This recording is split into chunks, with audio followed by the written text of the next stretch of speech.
Welcome to Daily Wisdom, Walking the Path with the Buddha, a podcast shared by David Roylance. This podcast is dedicated to guiding you to completely eliminate the discontent mind and the suffering it causes by attaining enlightenment. Learn and practice the teachings of Gotama Buddha that will guide you to fully attain a peaceful, calm, serene, and content mind with joy. To support this podcast, visit patreon.com/support Buddha or visit buddha-dailywisdom.com, where you will discover a full range of courses, retreats, and online learning resources to assist you on the path to enlightenment. Now, here's our teacher to share more.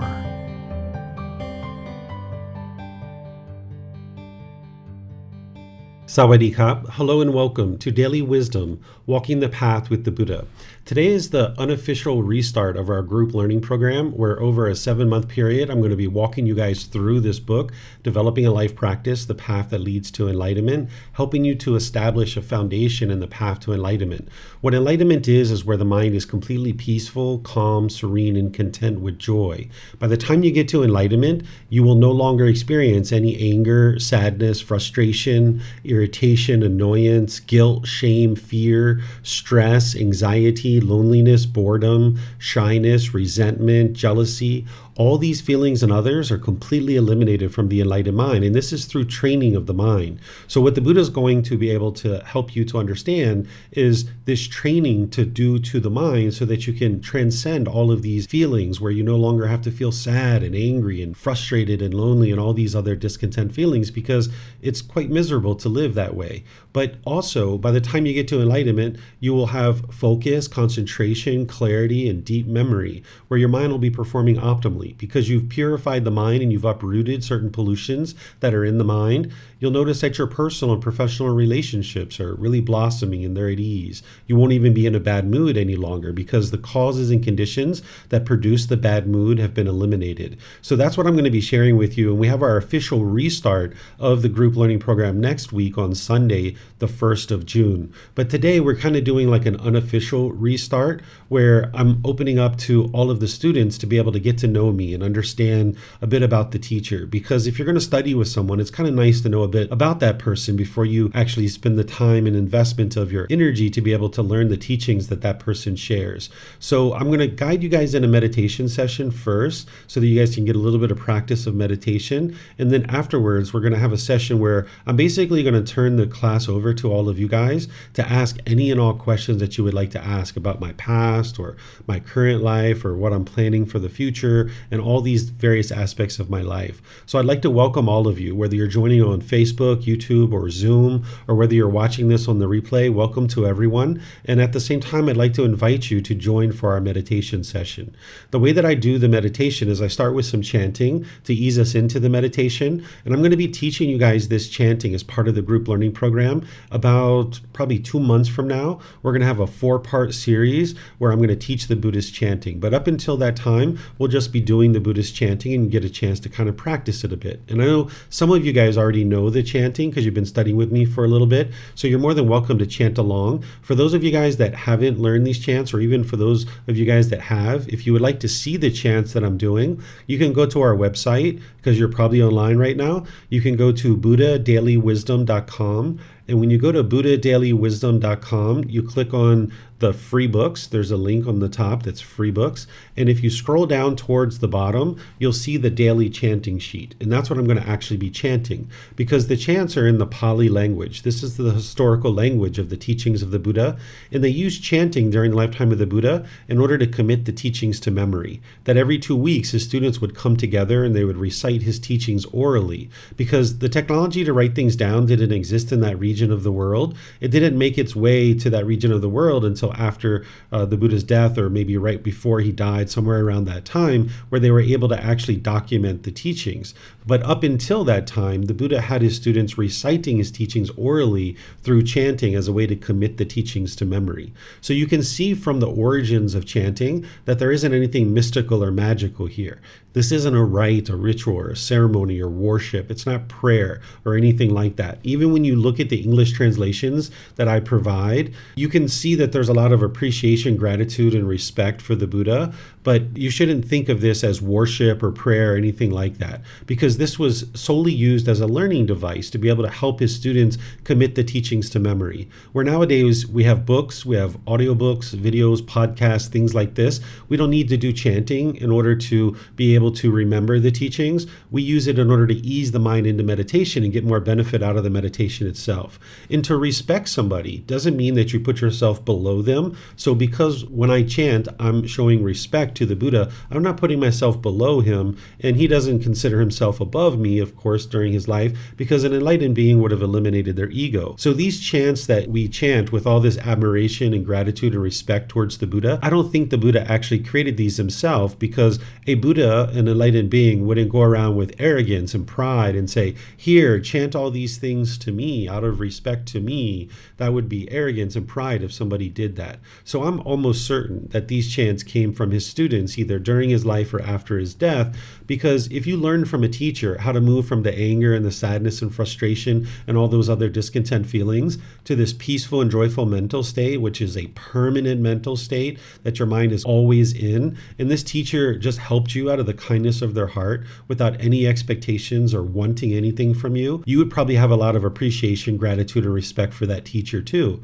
So that's where I suspect these chants actually came from, because nowadays people have an enormous amount of respect for the Buddha. And I imagine during his lifetime and after his death, shortly after his death, there would have been plenty of people that had an enormous amount of respect for him. So that's why I do the chanting, is to help ease the mind into meditation. And we're also going to do it when we come out of meditation, to ease it out of meditation. And I will teach this to you. And if you're interested in learning it prior, it's been recorded many times where I've taught students how to chant. So you'll be able to find this on our podcast or on our YouTube channel or anything like that. After I do the chanting, there's going to be a period of time where I'm just providing you guidance. I'm going to provide you guidance for about 5 minutes or so about how to actually meditate. I'm going to be essentially instructing you in meditation while we're actually meditating together. Then there's going to be a period of time where it's quiet and we're just all meditating together. Then we'll come out of the meditation with some more chanting, and then that's where I'll start today's class. So if you'd like to take a position, either seated, lying, or standing, these are the 3 positions that work really well for online learning.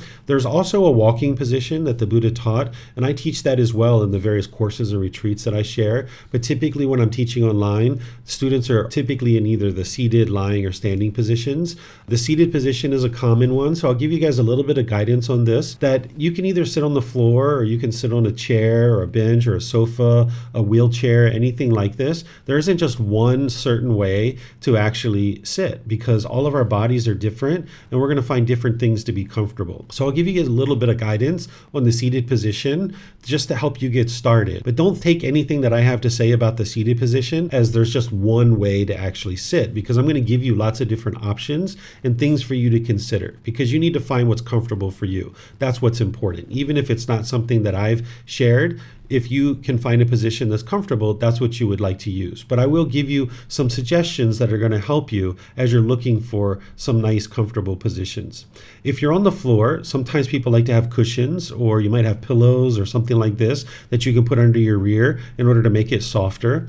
And then if you're deciding to cross your legs, you would like to do that just lightly. Whereas if they're real tight, then it can impede the circulation and it can cause pain in the lower body. Some people like to put their legs off the mat because this gets the hips up in the air, and it lessens the angle at the hips, the knees, and the ankles, and allows the circulation to flow. In terms of the hands and the arms, the Buddha put his right hand over his left and his thumbs together. Then he put this down into his lap. And if this is comfortable for you, you could use it. But there's other options as well. Some people like to put their palms on their thighs or their knees. Some people put their palms up. Some people rest their hands comfortably in their lap. So you could put your hands and arms wherever you like. And if anybody's in a chair or in a sofa or a bench or a wheelchair or something like this, oftentimes people put their feet flat on the floor or lightly cross at the ankles. Or when I'm at the temple, I sit in a chair cross-legged. So there's many different options. There's not just one way to actually sit during meditation. And then if you're in a chair, you can put your hands and arms wherever you're comfortable as well. In terms of your upper body, you would like this to be erect with your sternum up and your shoulders back. This will help keep the mind attentive and alert during the meditation. So if you have your shoulders up and your sternum up, this is going to allow you to actively train the mind, because this is a dedicated, active, purposeful training session session where you're eliminating certain unwholesome qualities from the mind and you're cultivating certain wholesome qualities in the mind. So you'd like the mind to be attentive and alert when you're actually meditating. So having the sternum up and the shoulders back will help you to be able to do that. It also helps you to breathe in through the nose and out through the nose. So again, I'm going to do some chanting to ease us into the meditation. You guys are welcome to join in, and then I'm going to come back in with the guidance. Then you'll see a period of time where it's just quiet and we're meditating. Then we're going to come out of that with some more chanting, and that's where we'll start today's class. Arahang Samma Sambuddho Bhagava Bhutang Bhagavanang Apivateyami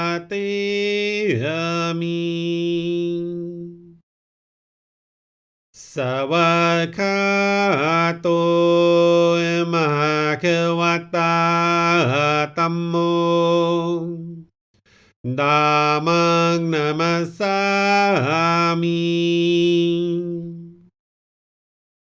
Supatipano Bhagavato Sāvaka Sangho Sanghang Namami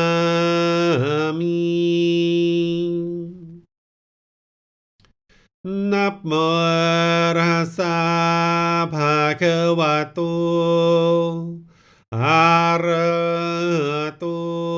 Samma Sambuddhassa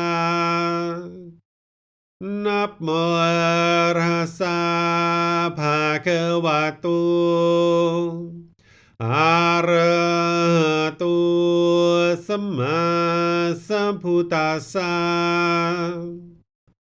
Namo Rasa Bhagavato Arahato Samma Sambuddhassa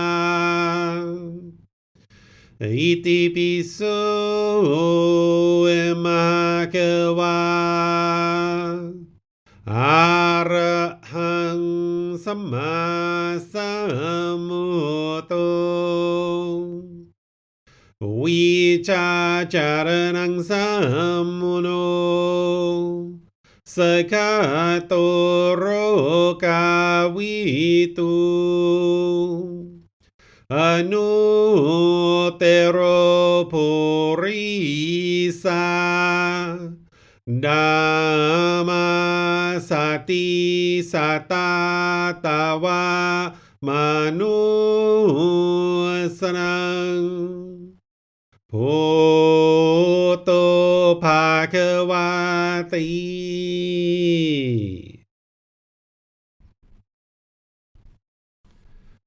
Okay, with the lower body and hands and arms comfortable, in the upper body erect, just close the eyes and start breathing in through the nose and out through the nose. Here you're just looking to establish the breath. A nice, natural, steady, consistent breath. Not forced or controlled, just a gradual inhale through the nose, experiencing the full breath. And then whenever you're ready, exhale out through the nose. Breathing in and out.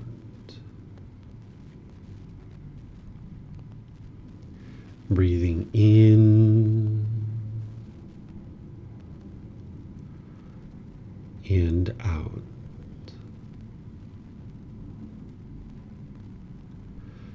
Your breath may not match up with the guidance that I'm providing, and that's okay.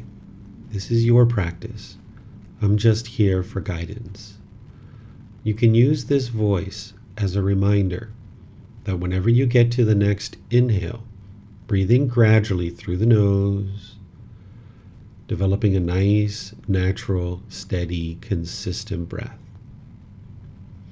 And then whenever you're ready, exhale out through the nose, experiencing the full breath. Breathing in and out. Breathing in and out.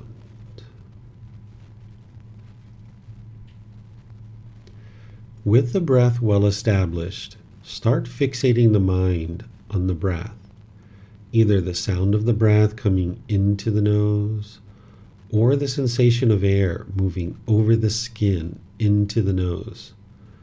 The breath is the present moment. Fixate the mind on the breath, the present moment. Breathing in and out.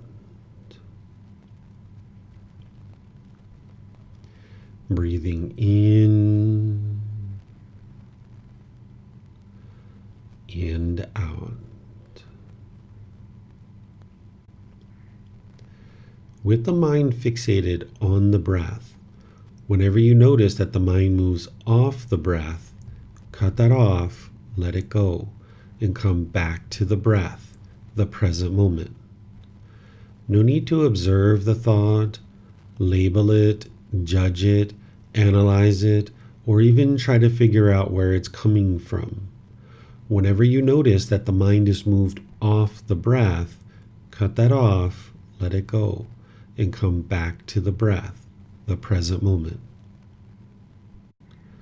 Breathing in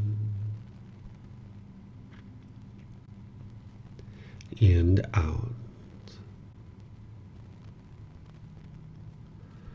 Breathing in and out.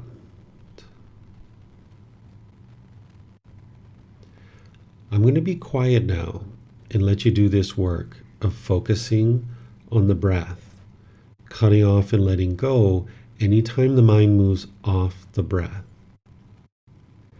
You have nowhere to go. There's nothing to do. No one needs you right now. This is your time to focus on the breath. Breathing in and out.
อะระหังสัมมาสัมพุทโธมะคะวา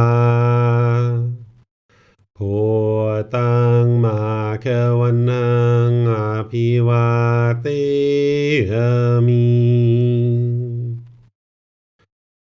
สวากขาโตมะคะวะตาธัมโมธัมมังนามัสสามิสุปฏิปันโนมะคะวะโตสาวกสังโฆสังฆังนามามินะโมตัสสะภะคะวะโตอะระหะโตสัมมาสัมพุทธัสสะนะโมตัสสะภะคะวะโตอะระหะโตสัมมาสัมพุทธัสสะนะโมตัสสะภะคะวะโตอะระหะโตสัมมาสัมพุทธัสสะอิติปิโสมะคะวะอะระหังสัมมาสัมพุทโธวิชาจารณังสัมมโนสกขาโตโรกาวิตุอนุเตโรปุริสาดามาสติสัตตาตาวามนุสนังพุทโธภะคะวะติ Okay, if you guys would like to slowly make your way out of meditation, I'd like to once again welcome all of you guys to our class today. It's nice to see so many of you guys in our class. I know that many of you guys have been studying with me for a long-term period of time, and some of you guys might be brand new to meeting me. This is the unofficial restart of our group learning program, where next week we're going to have the official start of our group learning program, where typically what we do is we have a meditation like we just did, and then afterwards I'll move into a talk about the teachings. We have 7 months of learning ahead of us, where I'm going to be gradually walking you through this book, Developing a Life Practice, The Path That Leads to Enlightenment. This is part of the Words of the Buddha book series, and what you're going to be able to do is learn the teachings of the Buddha based on his original words. This is very rare in the world to be able to actually study the original words of the Buddha. And that's what's actually going to produce results for you. That's what's going to help you get to enlightenment. If you weren't studying with the original teachings of the Buddha, his original words, you wouldn't actually be able to make your way to enlightenment. So what you're going to see me doing is throughout our course, throughout this entire program, I'm going to be integrating the words of the Buddha into our class so that you can see exactly what he taught and you can see what he didn't teach as well, because there's a lot of misinformation in the world about the teachings of the Buddha. All these books and this entire book series is made available to you at no cost. You can download it from our website by going to buddha-dailywisdom.com, and I recommend that you get this first book. You can download it for free. You can take it and go print it if you'd like. If you'd like to get printed versions, you can get them on Amazon, or we have them at the temple here in Chiang Mai. So you'd like to be gradually learning little by little. And I'll explain this to you next week when we have our official restart. I'll explain to you how to get the most benefit out of this program. I'll explain to you what the whole program is about. We'll go through many different things to be able to help you really officially get started. But what today is all about is giving you guys the opportunity to get to know the teacher. Because if you're going to invest time and effort and energy to learn from an individual, you might be interested to know a bit about that person. So what we've organized here is an opportunity for all of you guys to be able to ask questions that you would like to me about anything about my life, whether it's in the past or present or anytime in the future. If you're curious of what I'm going to be doing as I embark on this journey to share the teachings of the Buddha with the entire world, you're welcome to ask all of those kinds of questions. The way that we typically do this is I kind of turn it over to you guys. And Samantha, who was actually with me this morning at the temple here in Chiang Mai and led our session at the temple, has volunteered to kind of moderate for us to kind of get things started and kicked off. But then as you guys have questions, you guys are welcome to chime in at any time. Samantha will give you the gist of what the session's going to entail. But if at any time you would like to ask questions, if you're in Facebook, YouTube, or Zoom, you can put that into the comment section and I'll be able to see your question in the comments.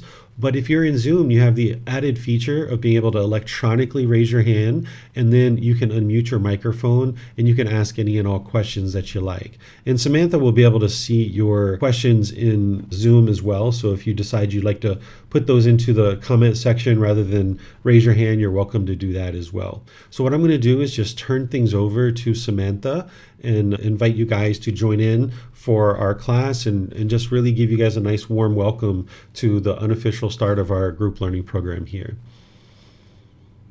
Thank you, Teacher David. Hello to everyone. And I see a lot of faces here who have been studying with Teacher David for some time, and then also some new ones. So what we did this morning, or with the earlier session, was we did a little bit of a timeline with Teacher David. So his childhood, adulthood, and then moving to Thailand, studying Buddhism, and then his transition to a teacher. So that flow seemed to work.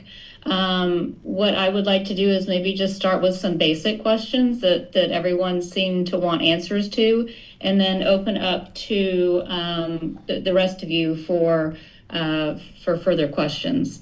So I think a good place to start is, as we know, many things that happen in our childhood affect our decision making and life further on. So I wonder, Teacher David, if you could give us an idea of what your childhood was like, and also maybe some of your problems that you had. Sure, I can definitely do that. So my childhood was very turbulent. It was a very difficult childhood. When I was born, my mom was a single mom at the time because my biological father had decided to leave prior to my birth. So I was born to a single mom who was, didn't have very many resources available to her. She was working for the government at the time in Washington, D.C. We were living just outside of Washington, D.C. I was born in Washington, D.C. And we were essentially poor, that we lived in a mobile home park, a trailer. We didn't really have many clothes or much food, things like this.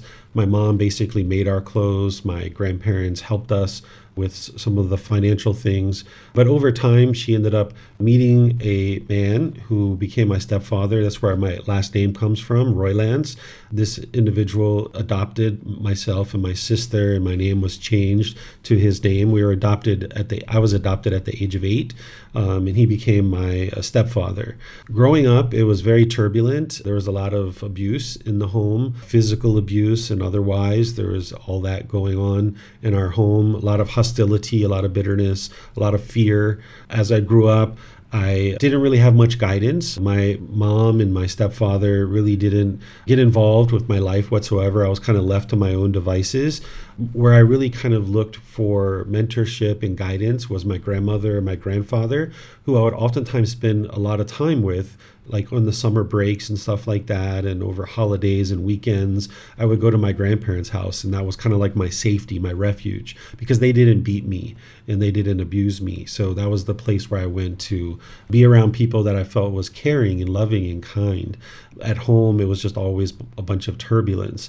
And as part of that, as I was growing up, I got into all kinds of trouble. People would describe me as a juvenile delinquent, I'm sure, because I committed crimes and, I went through the court system. I got sent away by the court to a group home where boys would go that were having challenges and struggles in their life. I got sent away to this place, and there I kind of like learned some things that was helpful for me. But just prior to that, my most significant girlfriend, my very first significant girlfriend, she ended up dying when I was 16 years old. She was older than me. She was 18, and she was pregnant for about 4 to 6 weeks pregnant. She didn't die from the pregnancy, but this was a very traumatic time for me where I ended up going into deep sadness for several years because of this. And of course, I didn't understand what that sadness was from at that time, but I was in a deep sadness for a really long period of time, committed a whole lot more crimes and things like this. I ended up dropping out of school.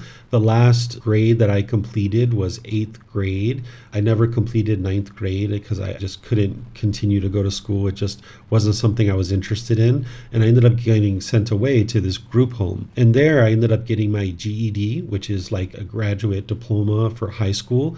And then I went straight into college. So I was into college at 17 years old. So even though I didn't go to 9th, 10th, 11th, and 12th grade, I had enough understanding that I could pass the test to be able to get a high school diploma. And then I just went straight into college. And then I started taking classes there, ultimately graduated with a bachelor's degree in information systems management, which is computers and management and business and things like this. And, this was kind of like my childhood, and it was very turbulent, very difficult, and I just couldn't wait to get out of the house. When I left my parents' house at the age of 16 to go away to that group home, I never moved back in. From that point forward, I just stayed with my grandparents for about a year and a half, 2 years. Then I went to college, and then after college, I went and got my own place because I wasn't interested in going back to my parents' home. You mentioned your grandparents and then also the group home. Both of those seem to be very positive experiences for you and supportive. Did you have any other individuals, whether it be friends or adults, that were also helpful to you, or perhaps a pastor if you were involved in religion? Yeah, I didn't really get super involved in any kind of religion as I was growing up. My sister was baptized Lutheran as she grew up, but my parents never did that with me. They just let me go on my own and do whatever I would like to do. There was literally no guidance. It was just me on my own. And I ended up going to a lot of different places. I went to like a Mormon church. I went to a Lutheran church, Methodist, Baptist, Presbyterian, Catholic. I mean, you name it. I went in and out of many different churches looking for, something. I had spent some time with friends who were Jewish and were practicing Judaism. I was exposed to a little bit of Islam, Muslim teachings, at one point. I didn't even know anything about Buddhism until I was in my late 20s. I didn't even know anything called Buddhism actually even existed until then. So growing up, I didn't really have any mentors, but there were definitely a few teachers here and there that really, kind of took a liking to me and were kind of like, they could tell that I was having a turbulent life and they were trying to help me little by little here and there. I had different teachers that were influential at different times, but nothing real significant. It was really my grandparents that was the ones who were there to help me the most. Did you have any trouble with schooling in that you had any learning difficulties, or was it more the influence when the problems that you were having at home that gave you trouble at school? Yeah, at first, the school system was trying to tell my family that I had learning disability, and that's what they were telling them. But actually, what it was is I was just bored. I didn't think school was very challenging at all. So once they started telling my family that I had learning difficulties, they started giving me all these tests. And I started passing the tests like really quick and really easy because I just wasn't motivated to participate in school. So when I went to school, I thought it was boring. I thought it was a waste of time. They were just giving us worksheets. They weren't really challenging us. They weren't really involving us to think and do critical thinking. So I would just goof off in class. I would just make jokes and, all kinds of silly stuff. I was the class clown. I was always in the principal's office. I was in detention constantly. People in school knew me for all the wrong reasons. I was quite popular in school for all the wrong reasons. People knew I was a troublemaker. So, there was just nonstop problem after problem after problem growing up. And schooling was just a waste of time the way that I saw it until I got to college. When I was in college or university, I really enjoyed that. I thought that that was really worthwhile. It was really meaningful. The professors treated you with respect. You were being responsible for your assignments. I really felt like I was actually actively learning for the first time. Now, high school in other grades could have been like that, but I just didn't perceive it that way because that's not how I was approaching it. Because of all the turbulent things that were going on in the home, my schooling was very turbulent too. So I didn't have the wisdom and the understanding of how to study and how to learn. So even when I started college at the age of 17, because I hadn't completed all my grades, I was a little bit behind. So I had to take like one semester of catch-up classes because my reading and my writing wasn't good enough to be able to enter into the full-scale college classes. So I was like taking kind of like makeup classes for my first semester in college to be able to get up to the level of being able to participate in an actual college class for a significant amount of credits.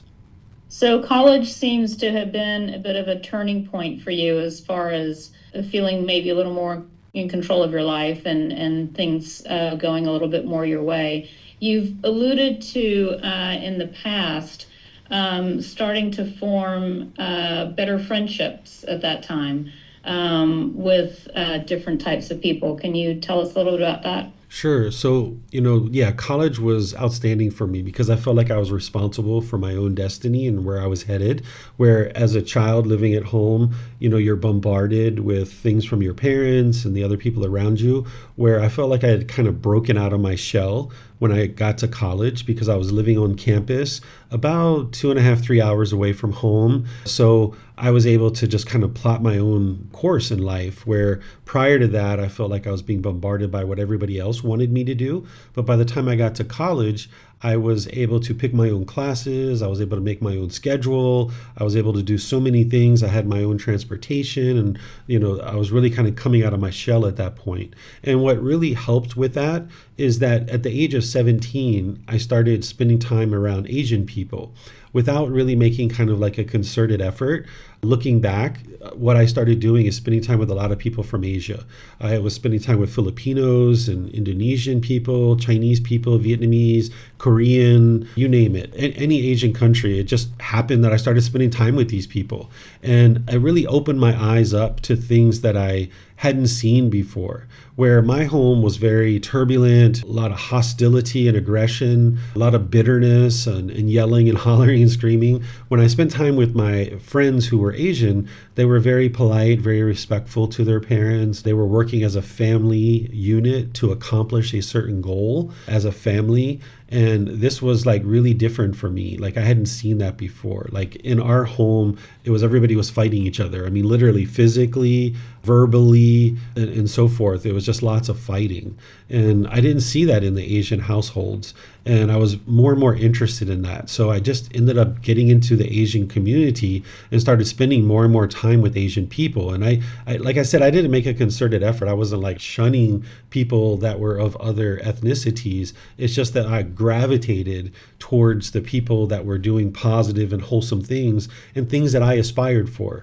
Because as we talked this morning, I can remember as early as 8 years old sitting in my room crying and having been beat one of many times. And I was just crying and I couldn't understand why I had so much love in my heart and that I had love for other people, but I wasn't receiving that love. I didn't understand why I was being hit and beat so much, because I knew at a certain level that I wasn't causing the people's anger, that they were so angry about the things that I was doing.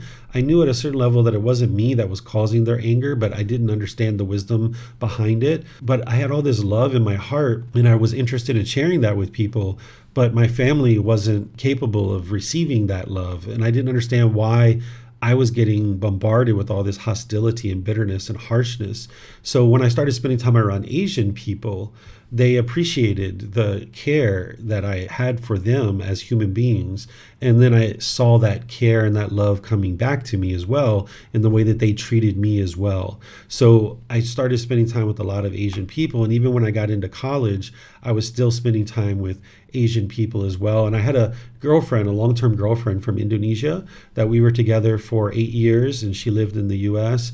And I would go home pretty much every weekend from college and spend time with her. When she went away to college, because she was younger than me, I would go see her like every 3 weeks. But I would essentially be spending time with people from Asia. I had friends that were from America, but it was predominantly people from Asia where I was really influenced into seeing a glimpse of a type of life that I always aspired to have, and that peacefulness that I always aspired to have, but I didn't know how to accomplish it.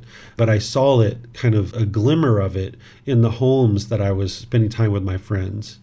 Were you at that time introduced to Buddhism by your friends, or did you just learn more by example and by their behavior? I was never introduced to Buddhism. Nobody ever said, okay, David, sit down. Here's Buddhism. You got to convert to Buddhism now or else you can't be our friend, kind of thing. There was none of that. It was just that by 2001, when I was 27 years old, I had met a Thai person, because all my Vietnamese friends and other Asian friends, they used to always tell me, they said, if you ever meet someone from Thailand, you're going to really enjoy Thailand. You should go to Thailand someday. This place is like really excellent. We know you and we know Thailand. You will absolutely adore Thailand.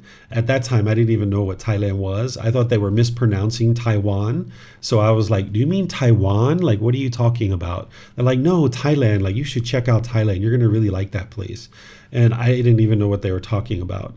So about maybe 6 months after that, I had met a Thai person from Thailand. And I was like, oh my goodness, it's a real place, because here's somebody from Thailand. This person is from Thailand. So we met and we spent time together. I ended up marrying this woman. This was my first wife. And we came to Thailand in December of 2002. And prior to coming to Thailand, we had made plans to get married in Thailand as well. And I knew it would be important for her parents to see her get married.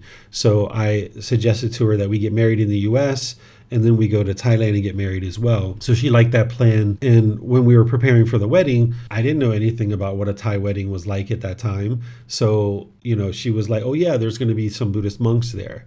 And I was like, oh, okay, well, what's that all about? She's like, you'll see when you get there.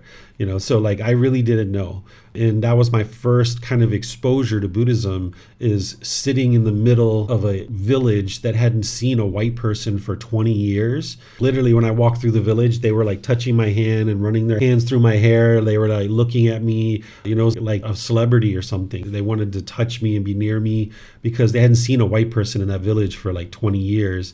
And I was in the middle of this ceremony of a wedding, essentially, that was my wedding. And there was all these Thai people around looking at me, and I didn't know what I was doing. I was just sitting there in the middle of this village. And that was my first entrance into understanding anything about Buddhism, was being in that particular event. And even knowing that there was something called Buddhism. Well, thank you for that background. I see we have some written messages, and then maybe also open up to people who want to raise their hand, or also on YouTube and Facebook.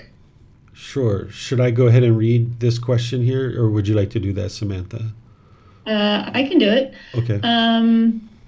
I think, yes. So Julie is first, and she asks, how did you become a Buddhist? And what do you think of the difference between Buddhism and other religions? Okay. So I don't actually consider myself a Buddhist.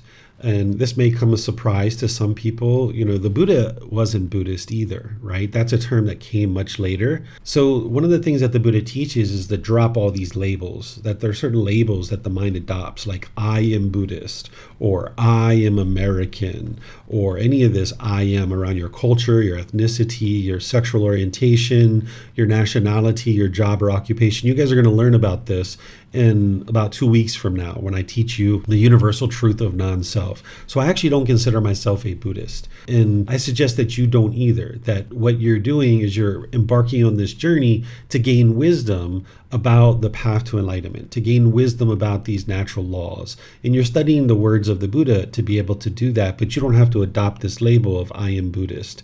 So There was never a time where someone said like, hey, would you like to convert to Buddhism or anything like that? Never. And I spend a lot of time around monks and temples and stuff like this. And there was never any Thai person or anybody that ever said that to me. There were plenty of Americans who asked me, so are you Buddhist now, right? Because like prior to that, I ultimately around 19 years old, I was baptized Catholic based on my choice. I decided to get baptized as Catholic.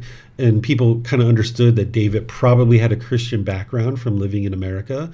So a lot of Americans would ask me, like, are you Buddhist now? Have you converted from being Christian to Buddhist? And I just kind of looked at them not understanding, because there was no such thing as converting to Buddhism. But, other people might consider me Buddhist, but I don't think of it that way. I think about it that I'm sharing this better way of life that the Buddha taught. In terms of the difference between what the Buddha taught and other traditions or religions teach, to me, it's vastly different.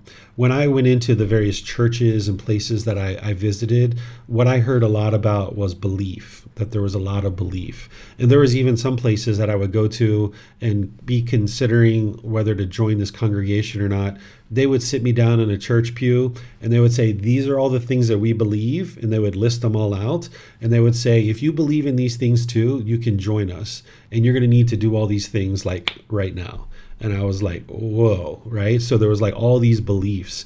And I never understood like there was a practice side to all of this, because Jesus actually taught a practice. He taught how to be loving and warm and kind and gentle. But to me, what I see is I see a lot of religions in the world that are doing rites, rituals, ceremonies, and worship. They might have rules or commandments. They might have one person at the top who's kind of telling everybody else what to do.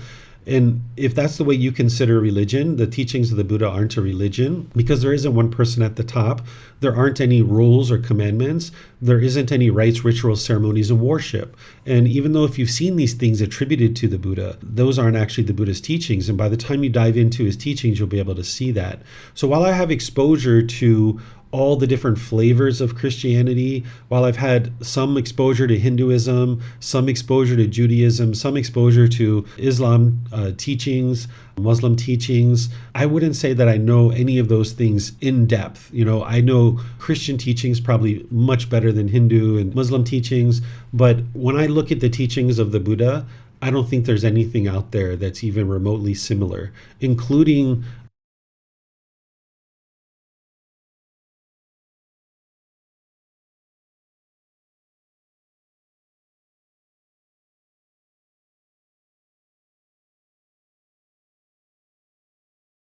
modern psychology, because some people relate the teachings of the Buddha to psychology, because what he did is he took the human psychology and he boiled it down into like a very common understanding so that you can understand your mind and you can transform your mind.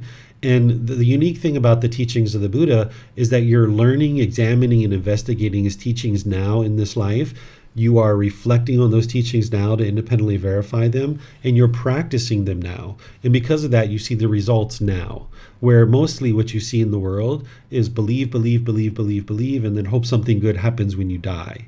And that's not what the teachings of the Buddha are. And I think that that's so magnificent about his teachings, that you can know in this life whether or not you're on the right path or not. That if you just believe a bunch of things, when you die, that's when you're going to find out whether your beliefs were correct or not. And it's too late at that point, right? So by learning, reflecting, and practicing now and seeing the results now to the condition of your mind, that makes the teachings of the Buddha standalone by itself, in my opinion, where you can ultimately get to this peaceful and joyful mental state. And you can see that that's actually occurring the more that you're learning and practicing his teachings.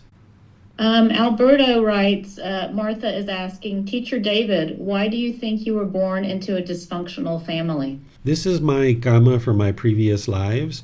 Wherever you're born into a family based on what you've done in your previous lives. I will share that I wouldn't change anything about my childhood, honestly, as turbulent as it was and as difficult as it was. I wouldn't change anything about all that stuff that I did as a juvenile delinquent, all those difficulties and struggles I had all through my life, because that led me deeper and deeper into seeking the answers and trying to figure out how to solve this problem that I've had, which you guys might have that problem too, which is a discontent mind.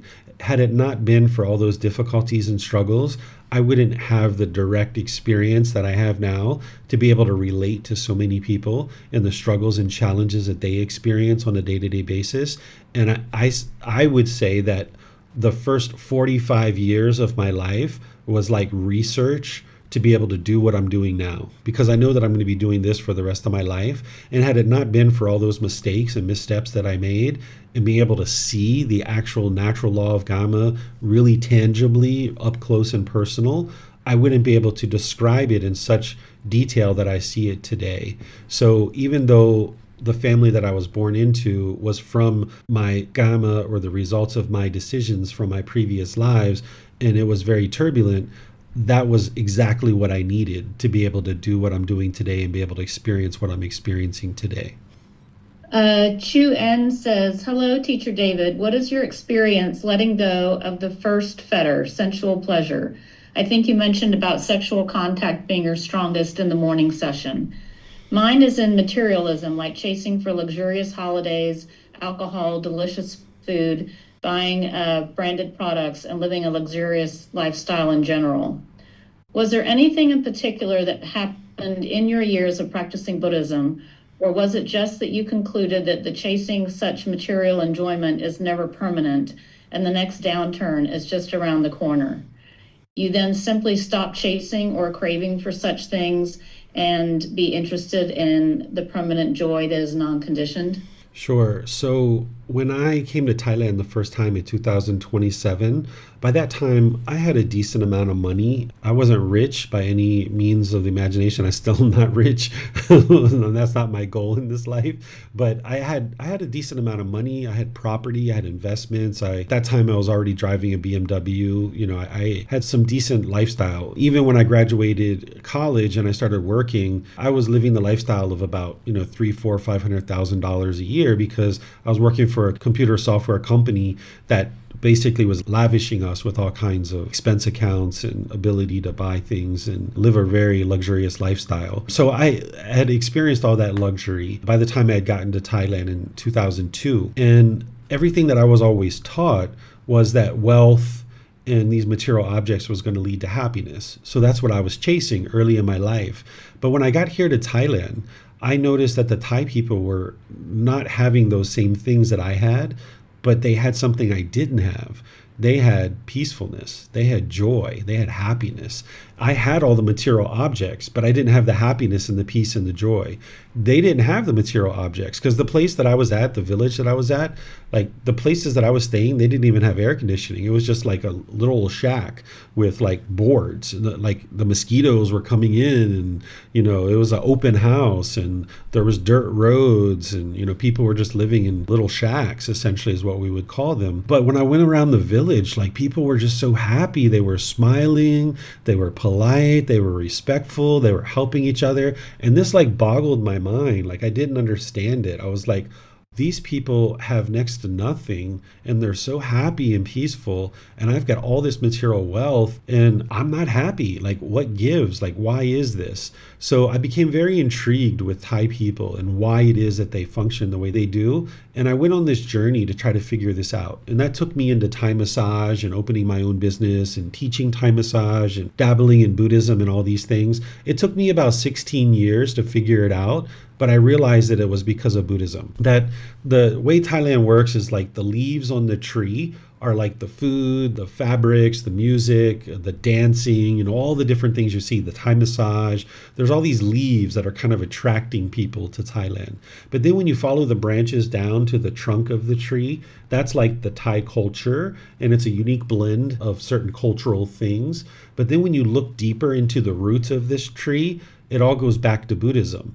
But I didn't understand that when I first came here in 2002. I just saw they're happy with no material objects. I am not happy without material objects. Why is this? And I just went on this journey to figure this out. No part of that journey would I would have told you that that's what I was doing, but that's exactly what I was doing. And by the time that I left the USA, I was making, from my pocket, I was making about $500,000 a year. My company was making about $1 million a year. I just closed that and came here to Thailand, and I opened up a new company. And that company, in a relatively short period of time, was making about $600,000 to $800,000 a year. So there was easily to make wealth and make money. And when I was living here for those first 3 years, from 2015 to 2018, I had a pretty luxurious life. I was living, really well with material objects, and I had everything what might have been told that would lead to happiness. But I noticed I still wasn't happy, and I didn't have the happiness. I didn't have the peacefulness, even though I'd built my life up to have all these material objects. So eventually I got to a point where I shed all of that, and I was just interested in just getting to the peace and getting to the joy. And that's what drove me towards the teachings of the Buddha, is realizing that I had all those material objects. It didn't lead to peacefulness. So that's not the truth. There's got to be something else out there. And at that time, I was also seeing how difficult the world was in, how difficult of a period the world was in. In 2015, 2018, I opened up a private investigation company where we were investigating people. It's very unwise to open this, especially in Thailand. We ran into all kinds of problems doing this. But nonetheless, I saw how difficult the world was in. Primarily, I had contracts on my head to kill me, and people were coming at me, trying to kill me, actively trying to kill me. I had a team of bodyguards that were following me around. When I went out to a restaurant, I couldn't even go to the bathroom without a bodyguard coming with me into the bathroom. It was horrible. But at that time, I was like, wow, look at me, look at all this life, look at what I've got. But I saw how dark the world really was, that it's possible for people to go out and hire somebody to kill you. I had to defend myself, but I was making a bunch of unwise decisions that led to that type of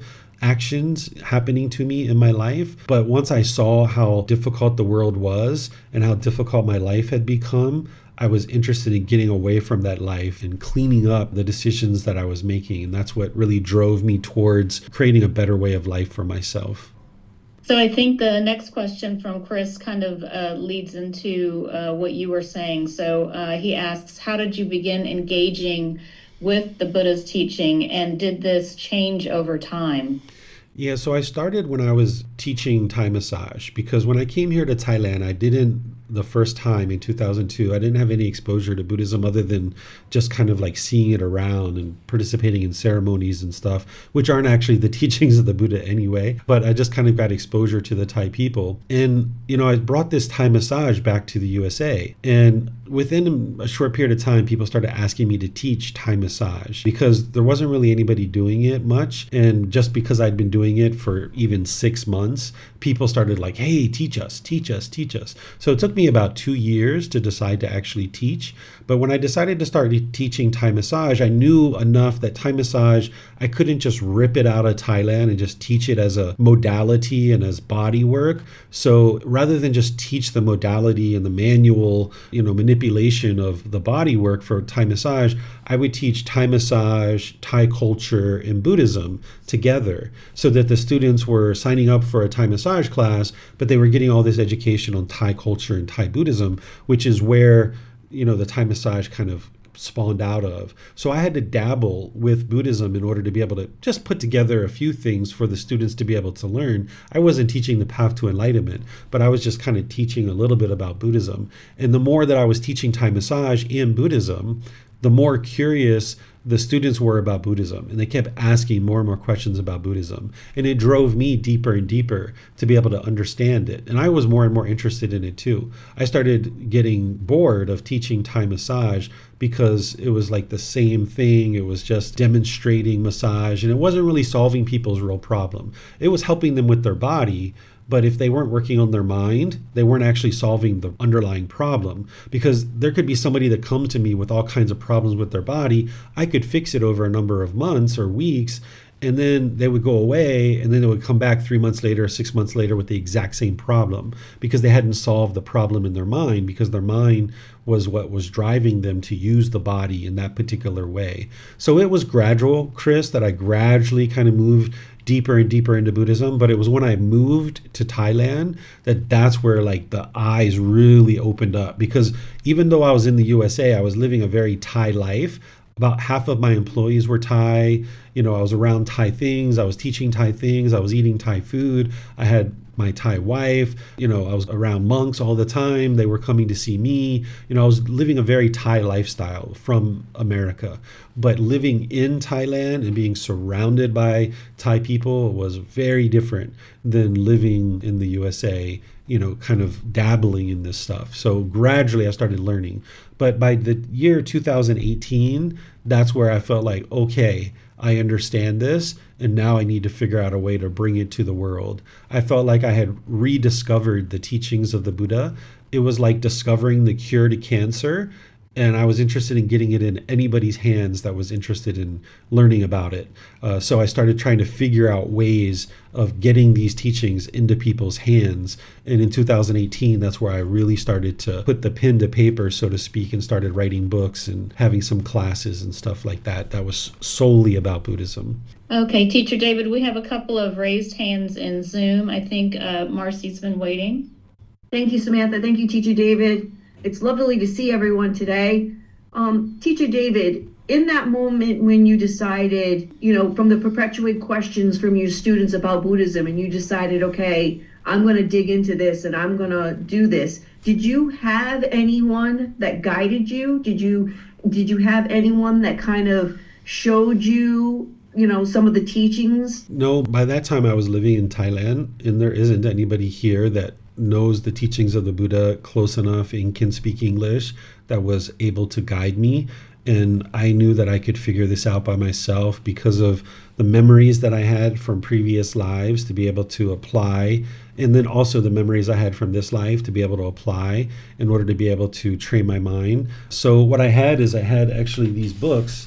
These are a bunch of books that I have. The Words of the Buddha. Got books like this, really big thick ones that are like in English. But the thing is that these English translations weren't the most accurate, because I understood what the teachings were, because I was training my mind and I knew what the Buddha had taught based on my memories from previous lives in this life as well. So when I read the translations, I knew they weren't accurate, and they were using, in some cases, very old, archaic English language. So I needed to update the word choices. So that was part of the work that I did in creating this book series, is putting it together in a way that people would be able to understand the Buddha's teachings today. So for example, you've heard me teach, Marcy, where I don't use the word suffering because it's not the appropriate word. I use the word discontentedness.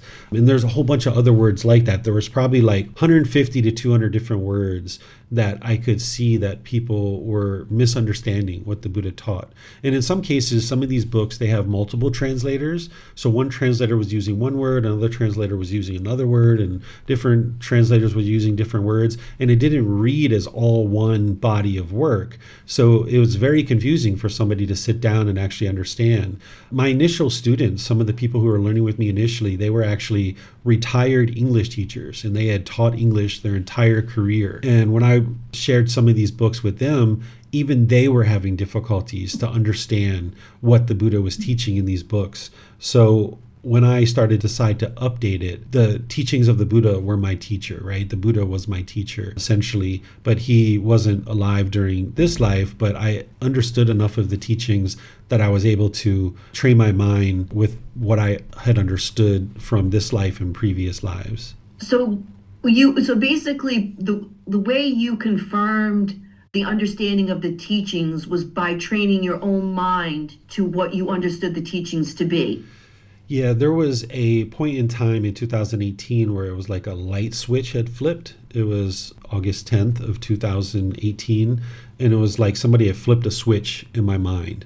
And I went from just kind of like having a regular unenlightened mind to the mind had experienced this switch.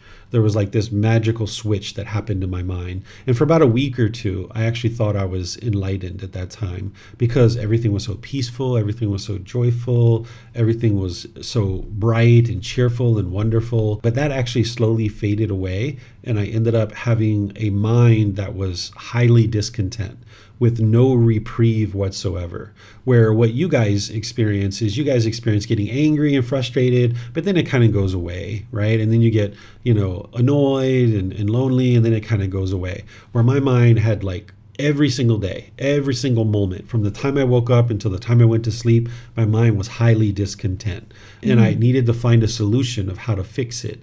And my wife handed me these books. She's like, here, I bought these books for you, like at that time, I think it was 9 years ago. She bought them in 2009. She's like, I bought these books for you, and now seems like the time that you're ready to use them. And I said, oh, really? What are they? She's like, they're the words of the Buddha. And I was like, okay, let me see. And I started looking at them. I was like, oh my goodness, this is his words. Because I had looked at other books. I hadn't really read them, but I had looked at other books, just a couple pages, but I put them down. This was like many years ago, before I even knew my current wife. But I put it down because I knew it wasn't the teachings of the Buddha. I could tell it was not his words. But when I picked up these books, it was like talking to a best friend, a long lost best friend. And like I would know what he was going to teach before I read it. As I was reading the book, I would already know what the next paragraph was going to say before I actually even read it. So I knew what the teachings were. And when I was reading the books weren't reflecting what the teachings were. And I needed to use his teachings in order to fix my own mind. And then having done so, I needed to document it in a way that others could benefit from that work that I had to do. Thank you so much, Teacher David, for all your work. Yeah, you're welcome.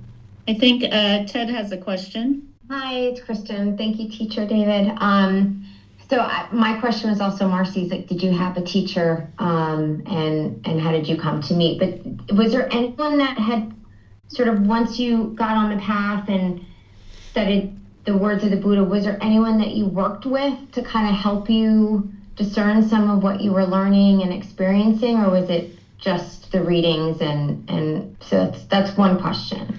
No, I really used the world as my teacher. Like I would read the teachings of the Buddha, and then I would look around the world and try to independently verify them. And I would observe Thai people, and I would observe them doing things. So like I would see like the Thai people practicing a lot of generosity.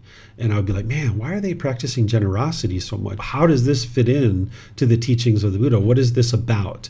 And then, I started practicing generosity. And I was already practicing generosity before that, but I started practicing it, and I started observing what it was doing for my mind. And I was like, this is helping eliminate those cravings. I see what this stuff is for now. So I used the words of the Buddha. I looked around the world to independently verify it, and I observed the Thai people of what they were doing just through observation, just through watching them. And then I had memories from this life, countless memories, and then from previous lives as well, that I was able to put that wisdom together to be able to accomplish what I needed to accomplish with my own mind in sharing these teachings. Awesome. Okay, can I ask a couple more questions? Sure. I think we're just having an open session, just an open discussion. I just want to make sure other people have time. So how long did it take you to write your 13 volumes? So the first book, I didn't know it was going to be a book. I started writing it in 2018. I just put together some Four Noble Truths things because my wife was teaching some students Thai massage. And I was like, well, if you're going to teach them Thai massage, maybe you'd be interested in teaching the Four Noble Truths. So I started writing some things about the Four Noble Truths.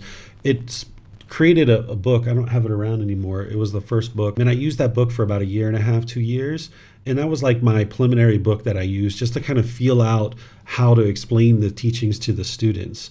So the first 1.5 years, 2 years, I was just trying to figure out what's the right words. Because I understood the teachings myself, but I needed to communicate it to others in some way. Because understanding the teachings yourself and communicating it to someone else is two different things. So I used this first book as a way to kind of test what were the right words. And then after about 1.5 years, 2 years of seeing what was working, what wasn't working, I updated that book to what we've got now, which is this first volume. So you could say that this took me about 3 years to get to where this book is here. But the other 12 books, it took me 1 year to be able to write all the other 12 books. I spent 5 months just scanning these books, like all these books like this. I would sit here at this very desk with my mobile phone, and I would take a picture of each page. And some of these books are like 900 pages, and I would sit here and take a picture of each individual page, and then I ran what's called OCR, optical character recognition, on it, where it would take it from the photo and it would extract the text and it would put it into a text file. And then I would take the text file and then I'd put it into the computer and I would format it and get it looking the way it needed to look for these books. So it took me a year to write the remaining 12 books. And all of this was going on during COVID period, where I was teaching online, kind of feeling out the right words, also putting the books together. And then at the same time, I was also working 12 hours a week doing personal training. I was teaching people how to exercise. I know a lot of people have a hard time thinking that that's true with my stomach and everything, but I have certificates to independently verify this. You can see that I actually used to help people exercise, but I was making just a little bit of money, like maybe like $400 just to help me to pay for food and stuff like that. But all the while I was developing the books, developing the courses, developing the programs, developing the visual aids. So I would spend like 2 hours a day, 3 hours a day doing personal training, and then I would spend like 12 hours a day working on the curriculum that you guys are now learning throughout all the various programs. Okay. One last question. How did you end up at Wat Tang Yu? I was invited there. I was teaching at another temple called Wat Chedi Luang, which is a large temple in the middle of Chiang Mai, and it's a well-known temple here. And I was just kind of teaching tourists as they walked by. They would sit down and talk with me, have a 30-minute chat here, a 1-hour chat there. And there was a gentleman who was there at that temple who also spent time at Wat Tang Yu, and he invited me to come to Wat Tang Yu. And I went over there, and I was doing essentially the same thing over there, talking with tourists and helping tourists. And I was doing that for about 3 years. And the monks at that temple were kind of observing what I was doing. I didn't know that this is what they were doing, but they were observing me and just kind of watching me and see how I did things. And then after a period of time, I started holding classes at Wat Tang Yu in the main building. And there were so many people that were coming that it was blocking the entrance, and the Thai people couldn't get in. And they wanted to come in and bow to the statues. So they went to the head monk and they said, hey, there's this foreigner in there teaching and we can't get in to bow to the Buddha statues.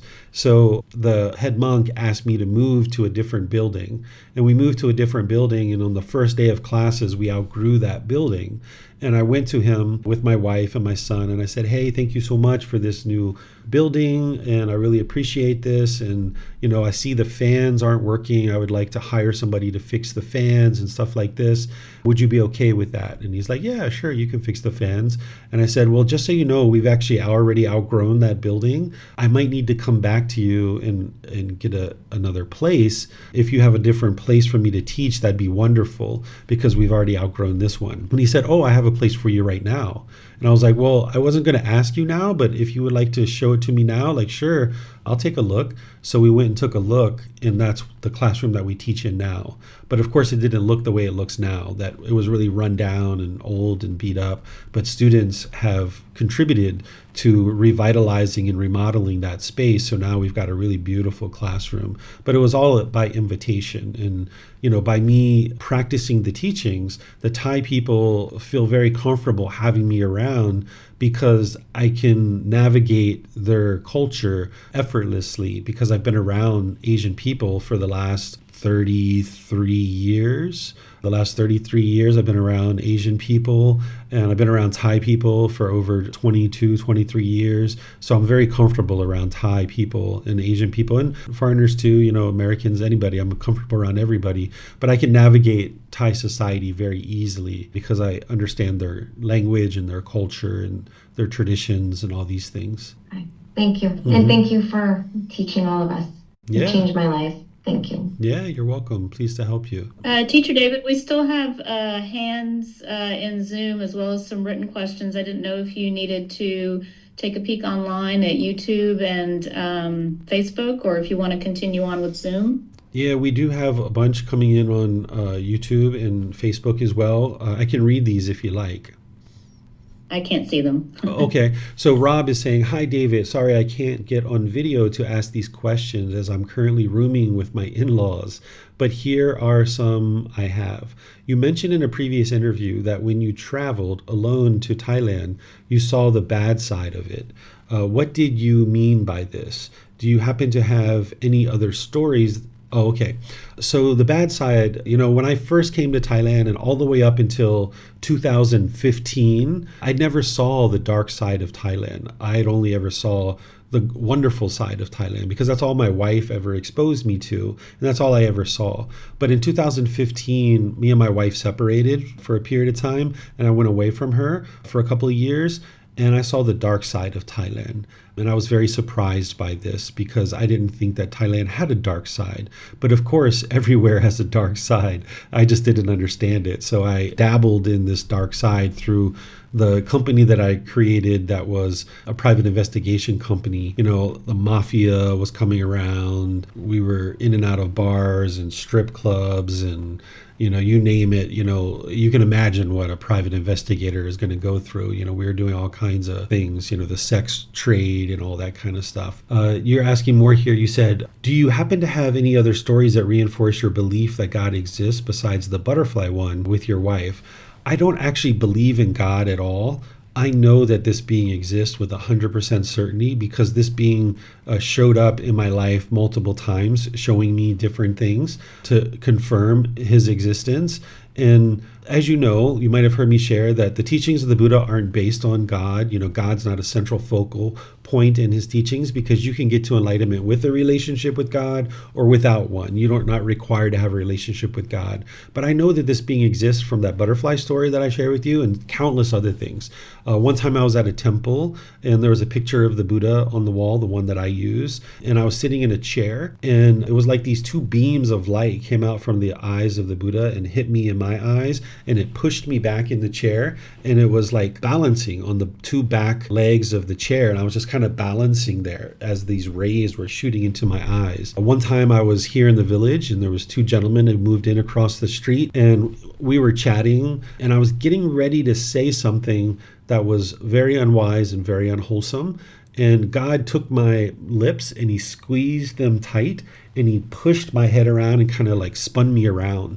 And these guys like looked at me like, what just happened? And I just like, moved on because I knew what had happened. And there were other things like this where prior to all these things happening, I didn't believe in God. Even though I grew up in exposure to Christian teachings and I was baptized Catholic, I had gotten to the point where I didn't think God existed. And then when all these things and others started happening, this is how I knew this being existed with 100% certainty, because there was no other being on the face of this earth or in this world that would be able to do the things that happened to me during these situations. And as you guys know, that when I teach you in ways that you can independently verify things. These things that I'm sharing with you now, you can't independently verify these because they happened when I was there. I mean, you weren't there when that happened, and I realized that. I don't suggest you ever believe any of these kinds of things, but if you ever start experiencing any of these kinds of things, you'll know for yourself. But just understand that I don't usually teach these things. I only share these things when people ask them of me. I don't go around and like blab about all these miracles that occurred, because there was these and there was others as well. I don't feel a need to go out into the world and convince people that God exists and telling them all of these stories of things that I experienced. But I know with 100% certainty that this being exists without a doubt. But you don't have to know that in order to be able to get to enlightenment. And that's the beauty about this path. But this being needed me to know that it existed. And previously in my life, probably in my early 20s, I had begged and pleaded with God to show me some evidence that he existed, and I never got that. But about 20 years later, when I was in my mid-40s, I got a slew of evidence that this being actually exists. So that was some things there for you, Robert. Are there any more specific things you believe are not true that the Buddha said, or that you've read from the Pali Canon? One example you mentioned in class is that the Buddha's birth story with supernatural powers might have been embellished, or the snake guarding the temple entrances might have not existed. Could you go into detail some of the, there's the vast majority of what you see in the Pali Canon is true. There's just very rare things that I know that aren't actually true. And we can understand that because of impermanence, that things have changed. But to go through and kind of chronologically list those would be pretty detailed, Robert. I think we can do that on a one-on-one basis if you ever would like to do that. Robert asked, could you go into detail some of the crimes you have committed? For example, stealing a car. Just curious to know your backstory. Yes, I stole a car a few times. I broke into a house one time. I used to sell a little bit of drugs, dabbling with that. I used to get in lots of fights, used drugs and alcohol, drove underage, drove drunk, but I never got caught for all of these things. I only got caught for, out of every maybe 20 crimes that I committed, I only ever got caught for maybe one of those. And then I committed another 20, and then I got caught for one of those. So I was doing all those kinds of things, lots of fighting, things like that. Yi Hung is asking here on YouTube. Let me just move this over here. Yi Hung is asking, hello, Teacher David. Thank you for hosting this event. I would like to ask, what would be your advice to someone who experiences heartbeat going fast from time to time out of nowhere? This is the bodily sensations associated with your discontentedness arising and craving, desire, attachment in the mind. So you're going to need to keep training with the Eightfold Path and try to clue into what it is that your mind's thinking about during that time, or whatever contact you're having through the eyes, ears, nose, tongue, or the body, because it's one of the six sense bases, either the mind or one of those other six sense bases that you're having contact through. And now your mind's got a craving that sees it as either agreeable or disagreeable. And then now there's these bodily sensations that are arising. So you got to figure out what the cravings are and then eliminate those cravings so that you don't experience that any longer. There's once you said you recognized your grandmother in this life as your mother in a previous life. Would it be okay for you to explain what insight did you get to see this? Thank you. I think at this point is probably not a good idea for me to explain that. I think that might be a little bit too far for you guys to understand my previous lives and stuff like that. I'll maybe share that at some point in the future, but thank you for your question, Yi-Hung. But I think if I explain it, it might just be a little bit too far for you guys to be able to understand it at this point. There's something here in Facebook too, Samantha, from Amina. She says, good day, Teacher David. Once you started living in Thailand, how long did it take you to know you have found the best home for your life and practice? What were some of the most memorable moments? It was 2018 that I realized that this was going to be the place that I live for the rest of my life.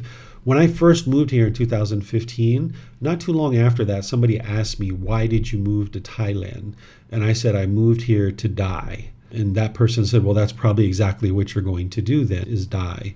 So that's why I moved to Thailand, that I knew that this was going to be my last place. In fact, I told everybody in the US that if you guys would like to come see me before I leave. I gave them like a 2-year, 1 year, 6 month, 3 month, 2 week countdown kind of thing, because I wasn't interested in going back to the US for anything. I let them know that I wasn't coming back for graduations, babies being born, marriages, funerals. I told my mom, my grandmother, everybody, I was like, I'm not even going to come back for funerals because, why am I just going to come back and see your body?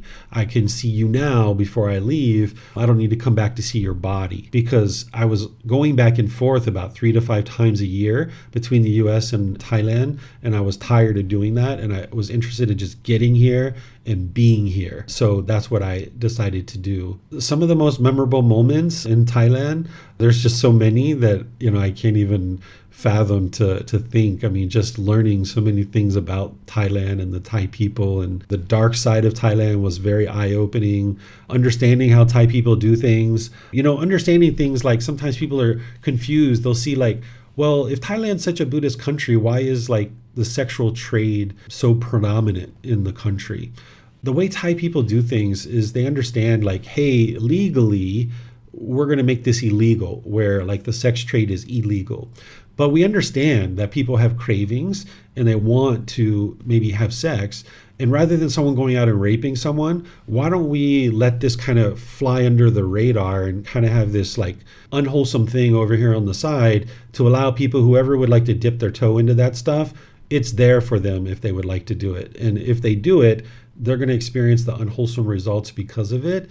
but nonetheless, at least it's there in order to satisfy someone's craving, so that you don't see very much rape in Thailand. It very rarely happens. So I'm not condoning these kinds of things. I'm not saying that these things are acceptable or this is the way to set up a society or anything like that.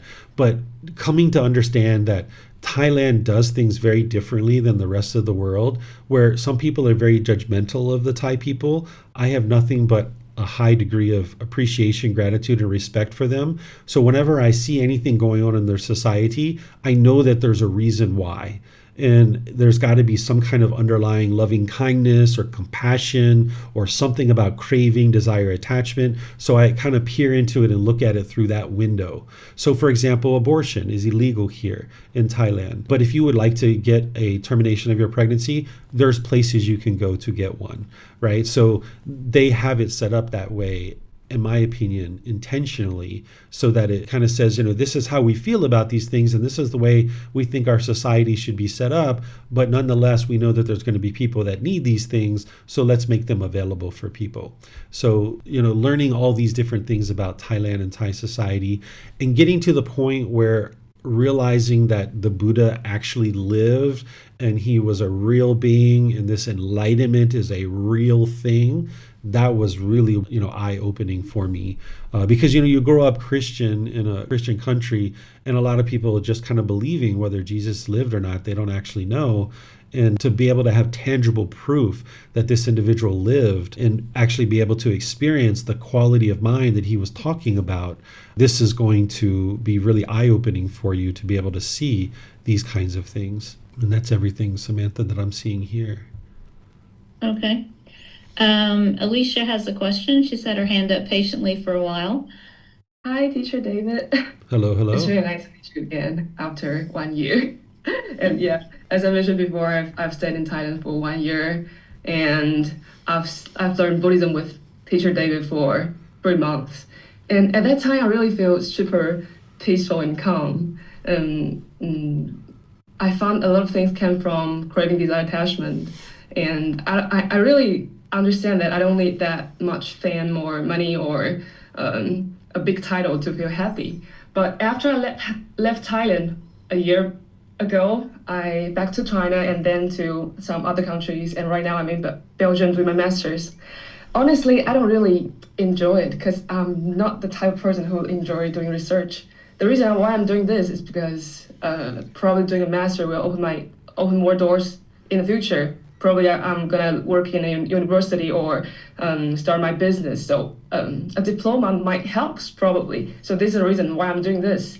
But since I've learned a lot of Buddhism with David before, I realized that a lot of things comes from like craving, desire, attachment, and there is no self.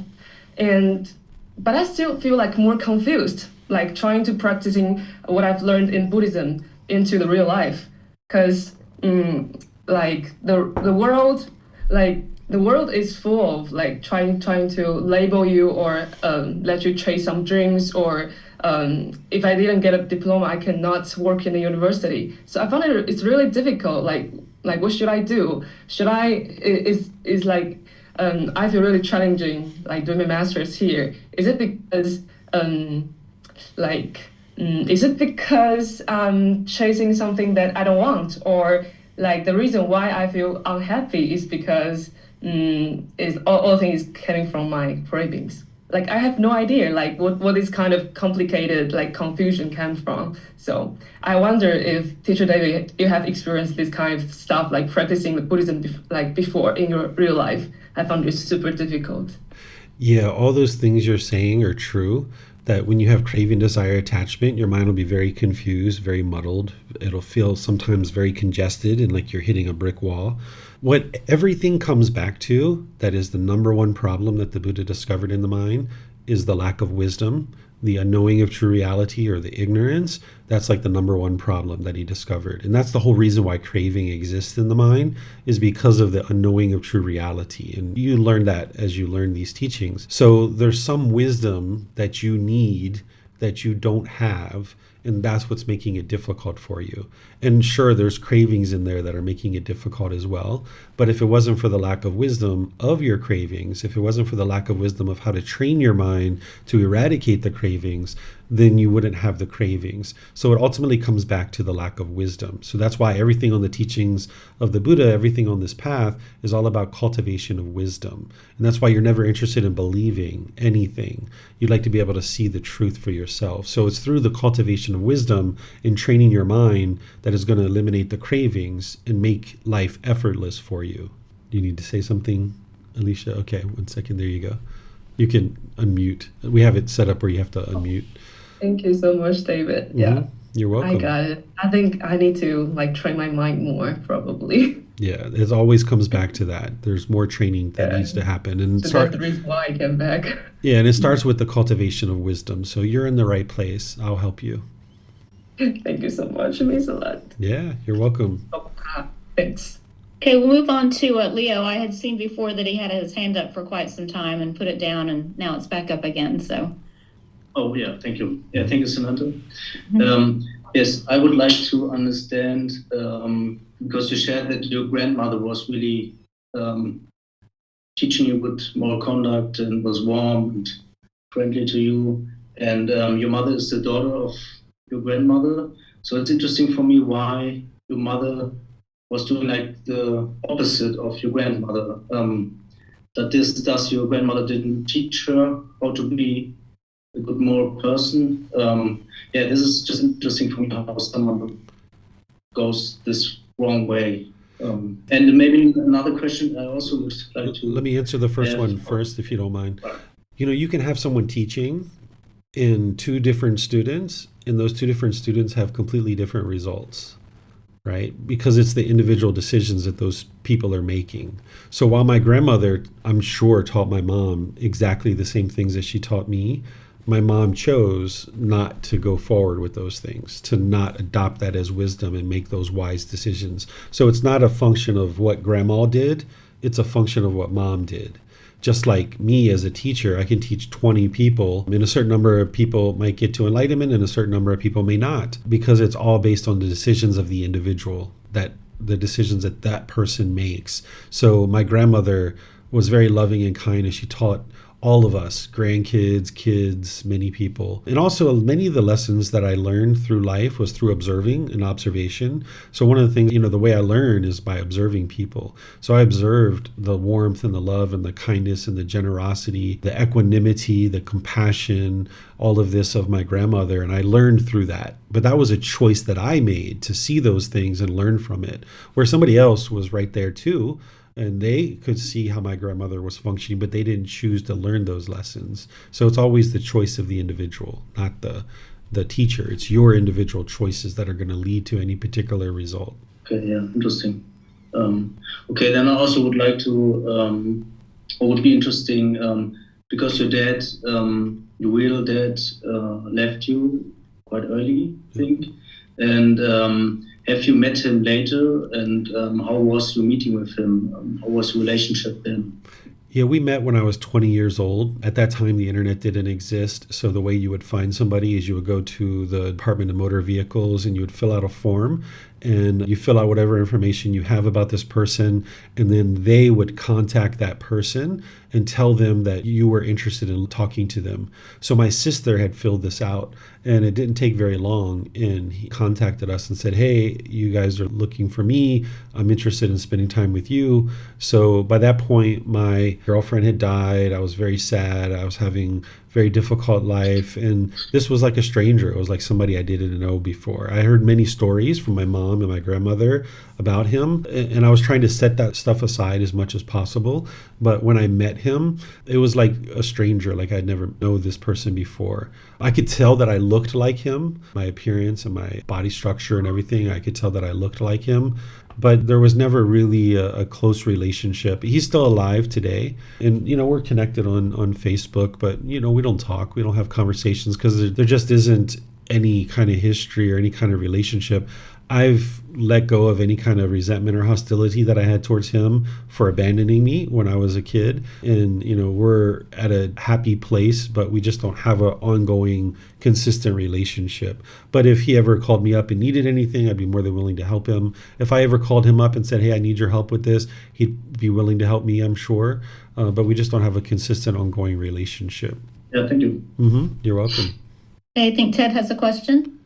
David, from one previous juvenile delinquent to another, I'd like to ask you a question in regards to, I can't help but feel, though your path resembles the path of a Buddha, which is self-taught. Obviously, he had no books to refer to or people along that same path, but and I'm not looking to put a label on you. I found it. I was curious about that, where you had found this way of living and thinking, basically on your own. And I don't even know if there's an answer to that but I just wanted to share my curiosity with you. And thank you very much for today, by the way.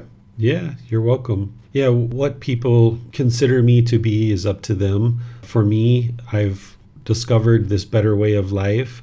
The Buddha taught it 2,500 years ago. I'm teaching it now.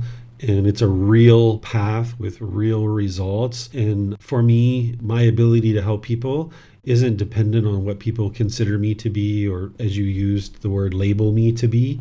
I'm just a human being who has nothing but loving kindness and compassion for the entire world. And I would like to see countless people experience this enlightened mental state. And I'm going to spend the rest of this life bringing the teachings into the world as best as I can. And that's my dedication to seeing the world improve and become a better place. Because the heartache and misery that I experienced all throughout the first 45 years of my life in training my mind to be where I am today, I'm not interested in anybody experiencing that. It was that miserable. And if I can help, as they say, just one person, which at this point I've helped way more people than that. But if I could just help one person, it would be all worth it, right? So that's what motivates me. That's where my dedication comes from. It's kind of like I said, it's like discovering the cure to cancer and being interested in getting it in everybody's hands and giving it to them for free, because I just would like to see people live a wonderful, harmonious life.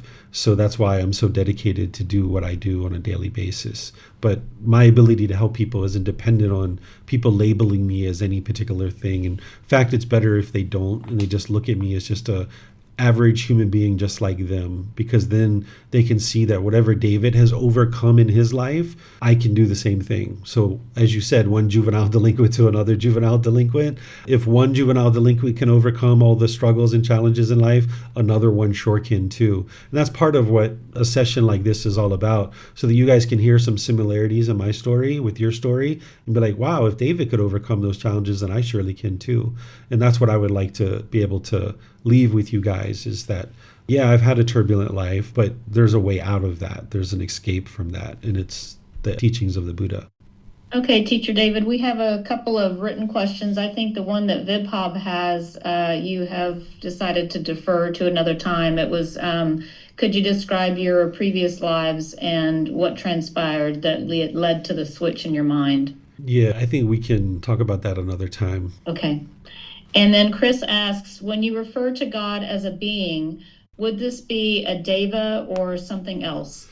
The teachings of the Buddha, where they're using the word deva, that is a heavenly being. That's not God. In the teachings of the Buddha, where they refer to the great Brahma, that's how they refer to God during the lifetime of the Buddha. So wherever you see great Brahma, if you're reading my resources, I put in parentheses God so that people know that that's what the Buddha was talking about. But that's a being that is referred to as God, as this great Brahma. A deva is just a heavenly being. Okay, and Marcy has a question. Thank you, Samantha. I think for some of us, the prerequisite to be a childhood delinquent, defining the Buddha, helped us, right? So I appreciated that a great deal. I do have some similarities, and it's wonderful to know. But one of my questions to you, Teacher David, is understanding our turbulent childhoods, right? So, we have these parents that were supposed to care for us, and ultimately, they, caused harm to us, right? So now we're on this journey, we're on this path, and we have this love that we want for all people. How is your relationship with those that had caused harm to you as a child? Yeah. The way that I made peace with all of that is I got to the point where I just appreciated the fact that I had this life, that my mother and my father ultimately decided to have me born. And even though my father tried to kill me while I was inside the womb, inside my mom's stomach, nonetheless, I was born into this world. I did get food, clothing, shelter, medical care, enough to get to the point where I could sustain my own life. So I just got to the point where I appreciated them for what they did, not for what they didn't do. Because as a child, we grow up with all kinds of expectations of how our parents should be. And if you keep holding on to that, your parents will never meet that expectation. So I got rid of all those expectations of how my mom should have been or how my dad should have been, and just realized that, okay, I had the parents that I had, and I was able to sustain my life to this point where now I'm an adult and I can make all decisions by myself. I don't need them anymore. But I just got to the point where I had gratitude and appreciation for having this life. And that allowed me to be loving and kind with them. And of course, I needed to do loving kindness meditation. I needed to practice generosity. I needed to do a lot of things like this to do the work on my mind to let go of that resentment that I was holding for so many years. So there was teachings of the Buddha that helped me to do all of that. But the wisdom that I needed was to just think of these people as individuals who were doing the best that they could do with whatever wisdom that they had at the time, or the lack thereof.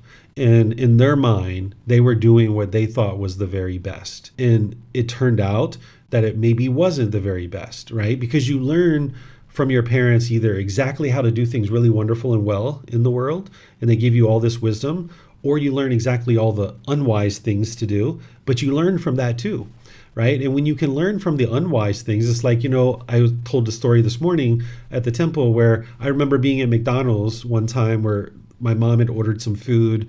The fries weren't on the tray, and she stood there and yelled and hollered and screamed at the cashier to get her fries, fearing this lady into giving her fries. And I just stood there and looked at her like, what is going on here? Like, I was just dumbfounded why somebody would do this.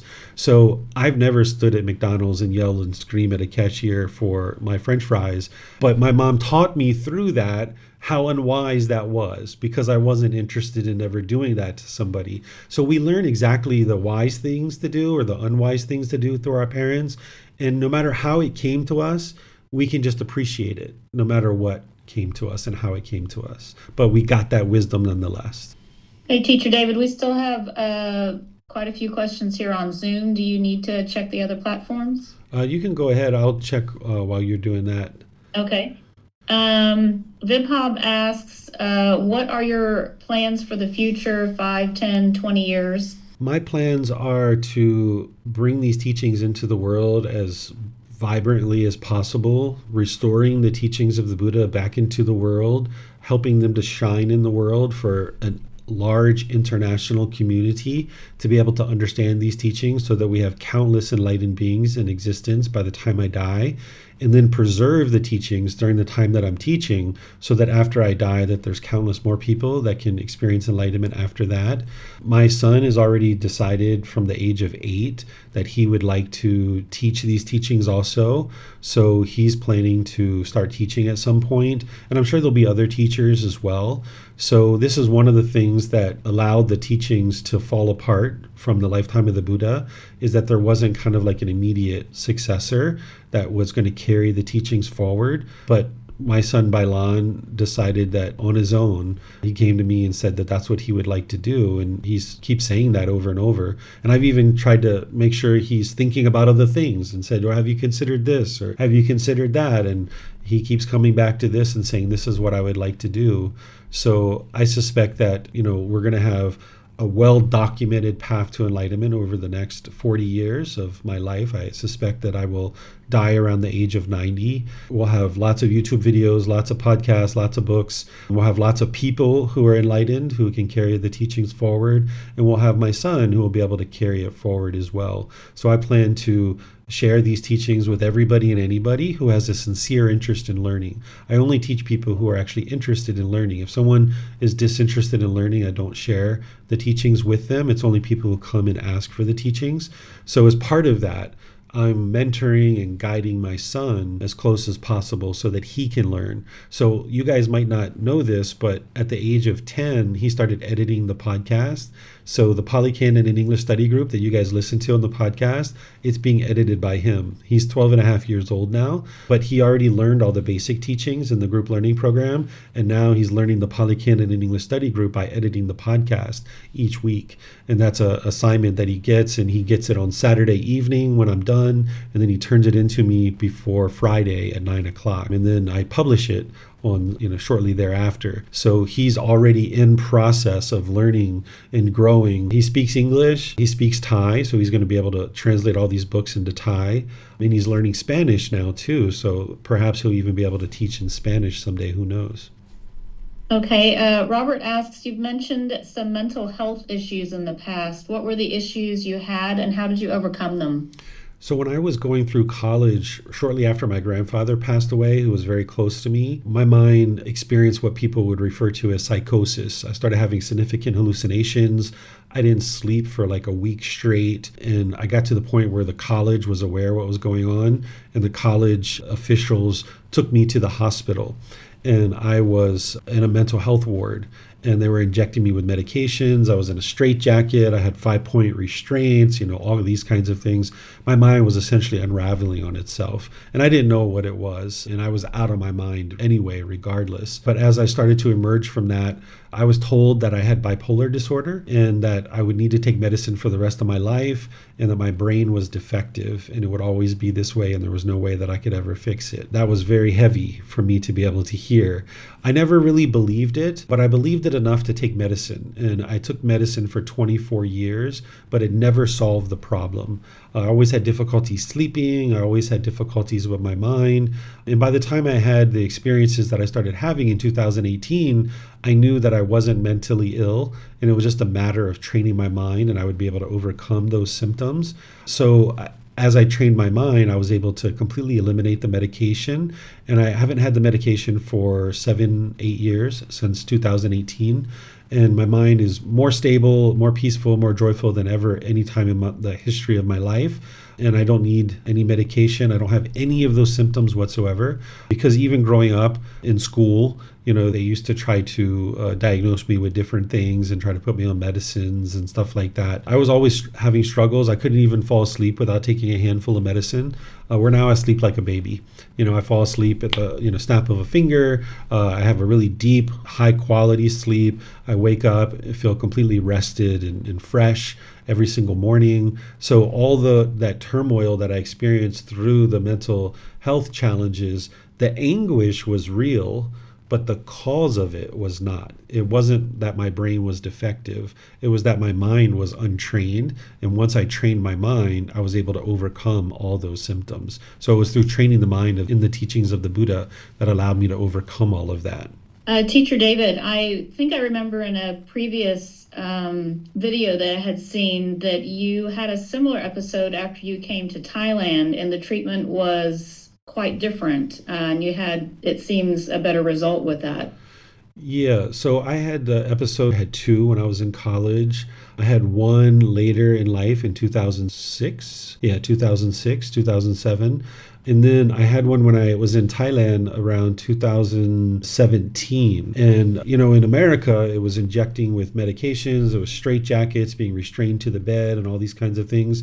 When I had this same experience in Thailand, I went to the hospital with my bodyguards and they checked me into the hospital and the doctor and 2 nurses came in And they said, what's going on? What can we help you with? And I said, well, I have bipolar disorder. I'm having psychosis. I'm having all these difficulties. I can't sleep, all blah, blah, blah. I went through all the symptoms. And they said, well, what would you like us to do? Would you like us to do the same thing that you've done in the past? Or would you like to try something new? And I said, well, what I was doing in the past obviously wasn't working, or else I wouldn't be here today. So I'd like to try something new. And they said, okay, we're going to do something new. Don't worry, we're going to take care of you. And she tapped me on my arm and tapped me on my hand. She said, we're going to take really good care of you. We're going to do something new. And she said, if you need anything, just let us know. And she walked out of the room with the nurses, and they just smiled and they walked out of the room. And I was sitting there all by myself, waiting for something new to come. And nothing new actually came, or at least nothing physical came. So I was just sitting there in the hospital, and the only thing I knew how to do was to meditate. So I started to meditate on my own and started training my mind a little bit, and nothing new ever came. What it was is they just let me figure it out. They just let my mind kind of reset itself rather than loading me up with medications, because they said they could do that. They said, if you'd like medication, we'll give you all your medications. But if you'd like to try something new, we'll do something new. And one of the things she said is, she said, have you ever been treated for this before? I said, yes, I was treated in America. She said, have you ever been treated in a Thai hospital for this? And I said, no, I've never been treated in a Thai hospital for this issue. She said, okay, would you like to try what you did before or try something new? And I said, I'd like to try something new. She said, okay, we're going to do something new then. And then that's when she walked out of the room. And the something new was figure it out, train your own mind. And that's what I ended up doing. And it worked. Terrific. Okay, I see Yihang has a question. Yes, thank you, Samantha. And thank you, Teacher David. I was interested in that topic about juvenile delinquency, and I was thinking about another opposite side of many of Asian or Chinese families. They were having the kids or asking the kids to respect their elders, but not only respect. Probably this is a situation already swing to the other side, that they not only respect, but also feel fear or feel they have to follow, or they have to be, or a little bit conceit, they have to be, go under them, like many kids in the Chinese family or Asian families would be a little bit afraid to raise up their requirement or raise up their demands. And then growing up, they become a bit more and more feel narrowed in their mind, because they grew up with so many rules in the families and so many people they have to listen to above them. I don't know, in this case, what would you advise to these kids to become more be themselves, or be free to express their creativity and trying to get to the middle? Yeah, I would suggest that as early as possible, start learning and practicing these teachings, because my son was able to start learning at the age of 6. But the only reason why he was able to do that is because he had parents that were able to teach him, where a lot of us grow up in households that we don't have that. He was very fortunate that he had that ability to be able to learn at such a young age. Now, I asked him recently, how frequently do you experience discontentedness? And he said once every 3 months he gets a little bit annoyed. Gosh, if I could have experienced that from his young age until now, that would have been amazing. And imagine he's going to even get rid of that at some point. But he said once every 3 months he gets annoyed. Gosh, that is amazing to be able to have that as a human being, as an individual. So as early as possible, I would say learn the teachings if you can. But as a child, it's important to not adopt your parents' expectations as your own expectations of yourself, because oftentimes parents will put expectations on their children, and this is very challenging for a child because they adopt those expectations of themselves, just trying to please their parents. It's wise to respect your parents. It's wise to listen to your parents. It's wise to help your parents. But once you start just kind of blindly adopting what your parents want from you and want you to do, this is where you're not thinking for yourself about what it is that you'd really like to accomplish in life. So where we do that is, as a young child growing up, we're kind of like feared into doing things the way our parents want. So even when we get 12 years old, 16 years old, 20 years old, 24 years old, we still have that in our mind, and we just tend to adopt whatever our parents want us to do.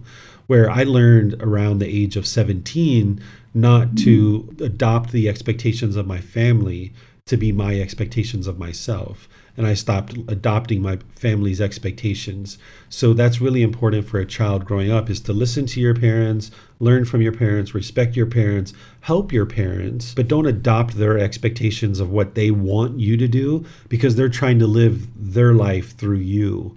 And instead, live your own life and try to learn these teachings as early as possible. Thank you, Teacher David. Will you say at the beginning of you are trying to get rid of the expectations from your parents and the society, at the beginning of that, do you immediately can feel your own expectation to your life, or at the beginning you will also feel a little bit lost?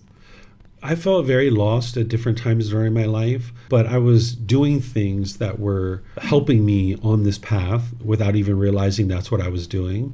So for example, in my early 20s, I used to set goals for myself that I know that I couldn't meet, just because I was trying to give myself the experience of working towards a goal and not meeting it, but still maintaining my peacefulness and joy. I was doing death contemplation in my early 20s before I even knew anything about the teachings of the Buddha. I was doing reflection on death, contemplation of death, to eliminate my attachment to my grandmother and my mom without even understanding that's what I was doing. I had a lot of memories from previous lives about these teachings, and I was practicing them without really realizing that that's what I was doing. So I was growing on this path without realizing that that's even what I was doing for my entire life. Okay, thank you very much. Yeah, you're welcome. Sophie has a question. Namaskar, David. I should say Savalika. Yes, we met already in Thailand, and I take the opportunity to ask you a question, a personal question. I'm sorry if you explained already because I was a bit late, but I'd like to know if you are part of the monk community, or or being a teacher, Ajahn or master. I'm interested in this also Thai organization, and see how you can teach in the temple, and that's my question. Yeah, I'm not ordained as a ordained practitioner. I'm a household practitioner who chooses to live their life as a teacher of the teachings of the Buddha. And I was invited to the temple to teach because the Thai people knew that I was teaching and they were interested in me teaching. So not only have I been invited to that temple, but there's other temples around Thailand that will tend to invite me if they're looking to have a teacher who can speak English. I will sometimes get invited to different places around Thailand. So I live a very monkish lifestyle where I devote everything all my life to the teachings of the Buddha. I teach, students support me to be able to help me live my life. So I live a very monkish lifestyle, but I don't wear robes and I don't live in a temple. And I do that. We talked about this morning. I do that for a reason because, the Buddha laid down this set of teachings in this lifestyle of being ordained and how to get to enlightenment. And he explained that very well. The same things that you need to do to get to enlightenment are the same things for an ordained practitioner as for a household practitioner, but the lifestyle is a bit different in the household life. And applying the teachings of the Buddha to a household life isn't something that is known widely in the world. So I was interested in providing an example for people of how to live these teachings, learn these teachings, live these teachings, and experience enlightenment from a household lifestyle so that household practitioners could understand how to do that. Where ordained practitioners already have the example of the Buddha, household practitioners didn't have anybody to be able to help them to be able to see that because the lifestyle is very different, and by me living in the household lifestyle, the things that you experience are the same things that I experience, so I can directly relate to every issue that you're having in your life and explain to you exactly how to apply these teachings in a day-to-day life. So that was really important to me to live this lifestyle so that I could help household practitioners, and I can help ordained practitioners too, because the same thing that leads to enlightenment for a household practitioner is the same thing that leads to enlightenment for an ordained practitioner. But they tend to not learn from a household practitioner. They tend to learn from their ordained community. So I'm not a monk. I'm not ordained. That was intentional. Even though I considered ordination, my family agreed that I could ordain. A temple agreed to ordain me, but I just decided that, yeah, that's not what I was interested in. And there was much more value in this life to live in the household life and help other people from the household life so that they could see what is possible for them in the household life. Teacher David, you said you live a monkish life. We can't help but notice that you shave your head and you wear white every day. Is there a reason for that? Yeah, shaving your hair is helpful to help you realize non-self. For those of you guys that have studied that, you don't have to shave your hair in order to realize non-self, but it is one of the practices that will really accelerate that and really help you to get to that point. And then wearing simple clothes. And if you're not interested in just wearing the same clothes like I do every day, not the same exact clothes, but the same type of clothes every day, you could actually just take your current clothes and just stack them up and pick off the top. And we'll talk about this when we get to chapter 16 of the book. I'll explain to you guys what realizing non-self means and why, wearing simple clothes, not giving the mind the opportunity to select what you're going to wear, and shaving your hair, why this is helpful. But what you choose to do on the path is your choice. I'll share with you the advice and the guidance and why these things are there, but then you decide for yourself what you're going to incorporate into your life and what you're not going to incorporate. Okay, thank you. Mm-hmm. I think we're finished with Zoom questions now. Oh, okay. Excellent. I don't see any questions anywhere else. Okay, looks like Vibhav has one coming in. Thank you, David. I would just, and Samantha, I would just try to follow up on the plans for the future 5, 10, 20 years. I was wondering, more immediately, we even started traveling to the US and other places. We traveled to Mexico as well to teach people there. So I was wondering what the community can help you with to immediately kind of have more people have exposure to the teachings and have exposure to learning with you. So I guess if maybe not 20 years or so, maybe like the next few years, what do you think about how the community can help really spread the teachings around? Would be good to know. Yeah, the best thing you can do is learn and practice the teachings for yourself, right? That's like the absolute best thing you can do, because the way that these teachings get preserved is they get preserved in the hearts and the minds of many countless people. And that's what helps them to be continuing in the world and shared in the world. So focusing on your own growth, your own development, your own learning, your own practice, that's like the best number one thing to do, the primary thing. After that, if people would like to invite me into their community to be able to share the teachings with others, I'm available to do that. But it's up to each individual person to decide if they're able to do that or they're interested in doing that. I don't push the teachings into the world. I wait for the world to pull the teachings into their life. So like Vibhav, you invited me to the USA this year. I went to the USA and I taught the people there, and then you've invited me back for next year. So that helps people get exposure, but not everybody has the facilities, the resources, or the time to be able to do that. So that's why the number one thing is just to learn and practice the teachings for yourself. But if there are people out there that are interested in me coming to their community and they have the means to be able to organize that with some help from me, I'd be more than willing to travel anywhere and everywhere to be able to share the teachings. Thank you. Mm-hmm. You're welcome. Teacher David, what mediums do you have for people to contact you for individual help or just classroom teachings? Yeah, so I help students in 4 different ways. Is I share the teachings in classes, so students can ask questions in live classes. They can submit questions on our Facebook group, and I'm the only one who answers those questions. They can send me private message, and I'm in all the messaging apps and email and all that kind of stuff. Or they can schedule personal guidance right from our website. They can schedule a session, and then we can meet in person in Zoom one-on-one. Or if we're in the same town together, we can just meet face-to-face. And I can do that with an individual, or sometimes couples or families like to meet with me, and I can do it that way too. So those are the 4 different ways that I'm available to provide individual guidance. Okay, thank you.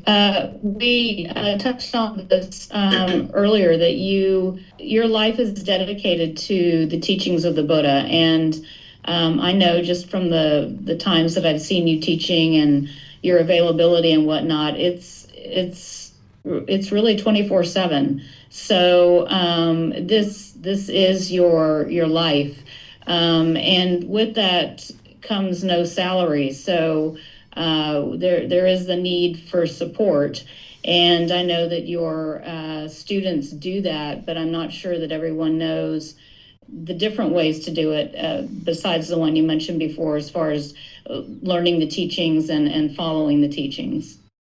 Yeah, so if people would like to support what I do, there's sharing time, effort, energy, and resources if they would like. I always share the teachings without any expectation of anything in return, because I'm just interested in seeing these teachings reach as many people as possible. But like I said, people need to pull the teachings into their life. But if people would like to contribute time and effort to help me, like there's a student right now, in addition to my son Bailan, there's another student who edits the other podcast. Like this podcast right here, there's a gentleman in Australia named Ranjit, actually a friend of Vibhav, who was here in Thailand recently, and he asked me, he said, "Hey, what do you need me to do? I can help you." So he edits the podcast. There's other people who do other things, and there's people who clean the temple. There's people who do these different things. I don't ask them to do these things, but if they would like to offer, they can offer their support and their help, either their time, effort, energy, or resources. Some people offer financial contributions. They're able to do that through our website by going to buddha-dailywisdom.com. They can click on support us, and you can either set up a recurring donation on PayPal or a one-time donation, or you can send money through Wise or Venmo or to a bank account. These are all things that are possible, but it's up to each person to decide if they would like to do that. And just understand that I never have any expectation of that, because I offer the teachings at no cost, but there is a cost to share these teachings. So like the computer that I'm using, the microphone I'm using, the lights that I'm using, everything, the cell phone that I write students on and I help students through that, all of these things are provided by the students to be able to help me help you, right? So that's what I always share with people is like, you're helping me to help you. There's this mutual support. So any kind of support that you guys give me, it comes right back to you guys in terms of giving you support and help. And of course, I use a certain portion of these donations for my own personal life, like food and clothing and shelter and medical care. I even use a little bit of it for my son's school. We just moved into a very inexpensive online school. $79 a month is what we're paying for his school, which is amazing because he's getting this really great online education. And sometimes I take him on trips because he needs to see the world. He needs to learn how to travel and stuff like that. And I know he's planning to teach the teachings of the Buddha. So, I'll take him on little trips here or there and teaching him about the world. And I see this as a direct support that I'm helping the teachings by helping my son. It's helping the teachings. So you guys will see me from time to time, take him on a little trip here or there. And we do that with very minimal budget. So any support you guys give me, I use a certain portion of that for the things that I need to be able to take care of. But then I use a portion of that to supply the electricity for the temple, or the water and the vacuum and the cleaning supplies and the paper towels and the toilet paper and all the different things that go into supporting a setup to be able to share these teachings as far and wide as I do. Okay, let's just see. There's one little thing on chat. Okay, thank you from Miriam. Okay, well, I think we're finished with questions here in Zoom. I just wanted to thank you again for answering our questions and sharing your life with us.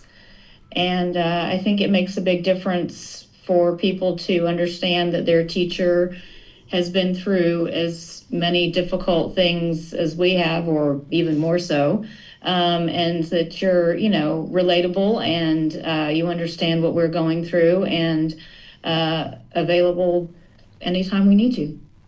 Yeah, definitely. I'm very appreciative of having dedicated students to be able to learn and practice. I taught classes where there's just one student in the class, and I've done talks where there's 20,000 people. I've been invited to places out in eastern Thailand where there's 20,000 people there, and I was teaching all of them at one time. So I'm willing to teach as many or as few people as are needed. If there's one person interested in the teachings, I'm willing to share them. So what I plan to do over the next 7 months is to gradually walk you guys through learning and developing the path to enlightenment using this book as our guide. So if you get one of those from downloading it from our website or whatever way you would like to do that, slowly start reading that. And now over the next several Sundays and Wednesdays, you can attend live, or you can watch the recordings if you can't attend live from our YouTube channel, from our podcast, from Facebook, and you'll be able to gradually, slowly learn and understand what it takes to be able to train your mind and experience this better way of life that the Buddha taught. So I'm very pleased that there's so many of you guys that are interested in learning and growing on the path. Know that I'm very dedicated, I'm very motivated, I have nothing but enthusiasm to be able to share these teachings with you guys. I will be here each Sunday and each Wednesday, unless there's a tornado or a hurricane or a typhoon or the house falls apart or there's no internet connection, some kind of impermanence like that. But you'll see that I show up every single Sunday, every single Wednesday. I'll be here to be able to help you guys. So thank you for your interest to learn and practice these teachings. I have nothing but admiration and respect for people who choose to do this work, because it's really challenging to go inward and look at your own mind and realize that you're not yet a perfect person, right? It's very hard for the ego to accept the fact that you are not yet perfect. Oftentimes, if we've grown up Christian, we're taught that Jesus Christ was perfect from the time of birth until death, which isn't actually true, but that's what we're taught. And we think that we're supposed to be that way too. But what you can understand is that we came into this world, every single one of us, as imperfect beings because our mind had these pollutions that the Buddha discovered. But we can actually purify the mind of those and get to the point where you are functioning as a perfect human being, where you're not causing harm to other people. And the teachings of the Buddha will guide you in how to do that. So I'm very interested, very motivated, very enthused to be able to share these teachings with all of you guys over the coming months. So next week on the 1st of June, Sunday, I'm going to start with the official restart, where I'm going to be walking you guys through some of the teachings of the Buddha and really helping you understand how to make the best out of this program. And then from that point forward, I'm just going to be sharing teachings with you every single Sunday, every single Wednesday, and gradually, slowly but surely, you'll integrate these teachings into your life and experience more and more results. This is a program that you might need to take more than one time. I see many of you guys are here kind of learning again. You've maybe already taken this in the past. So don't feel like you have to learn everything all at once. This is slowly, gradually steeping the mind, soaking the mind in these teachings. So thank you, Samantha, for moderating for today. Thank you for all of you guys asking questions. Thank you for anybody who's listening. Thank you for any support that you guys offer to me. I really appreciate that. Without that, I wouldn't be able to do the things that I'm doing. So thank you all, and perhaps I'll see you guys in one of these future classes. Be well and take care. Sawadee Kap. Thank you for listening to this podcast. To provide support for this podcast, visit patreon.com/support Buddha. To access more teachings, visit buddhadailywisdom.com. There, you will discover a full range of courses, retreats, and online resources to assist you on the path to enlightenment. Remember to establish a daily, consistent meditation practice, along with learning and practicing these teachings. A well-developed meditation practice is the foundation in which to train the mind to attain enlightenment.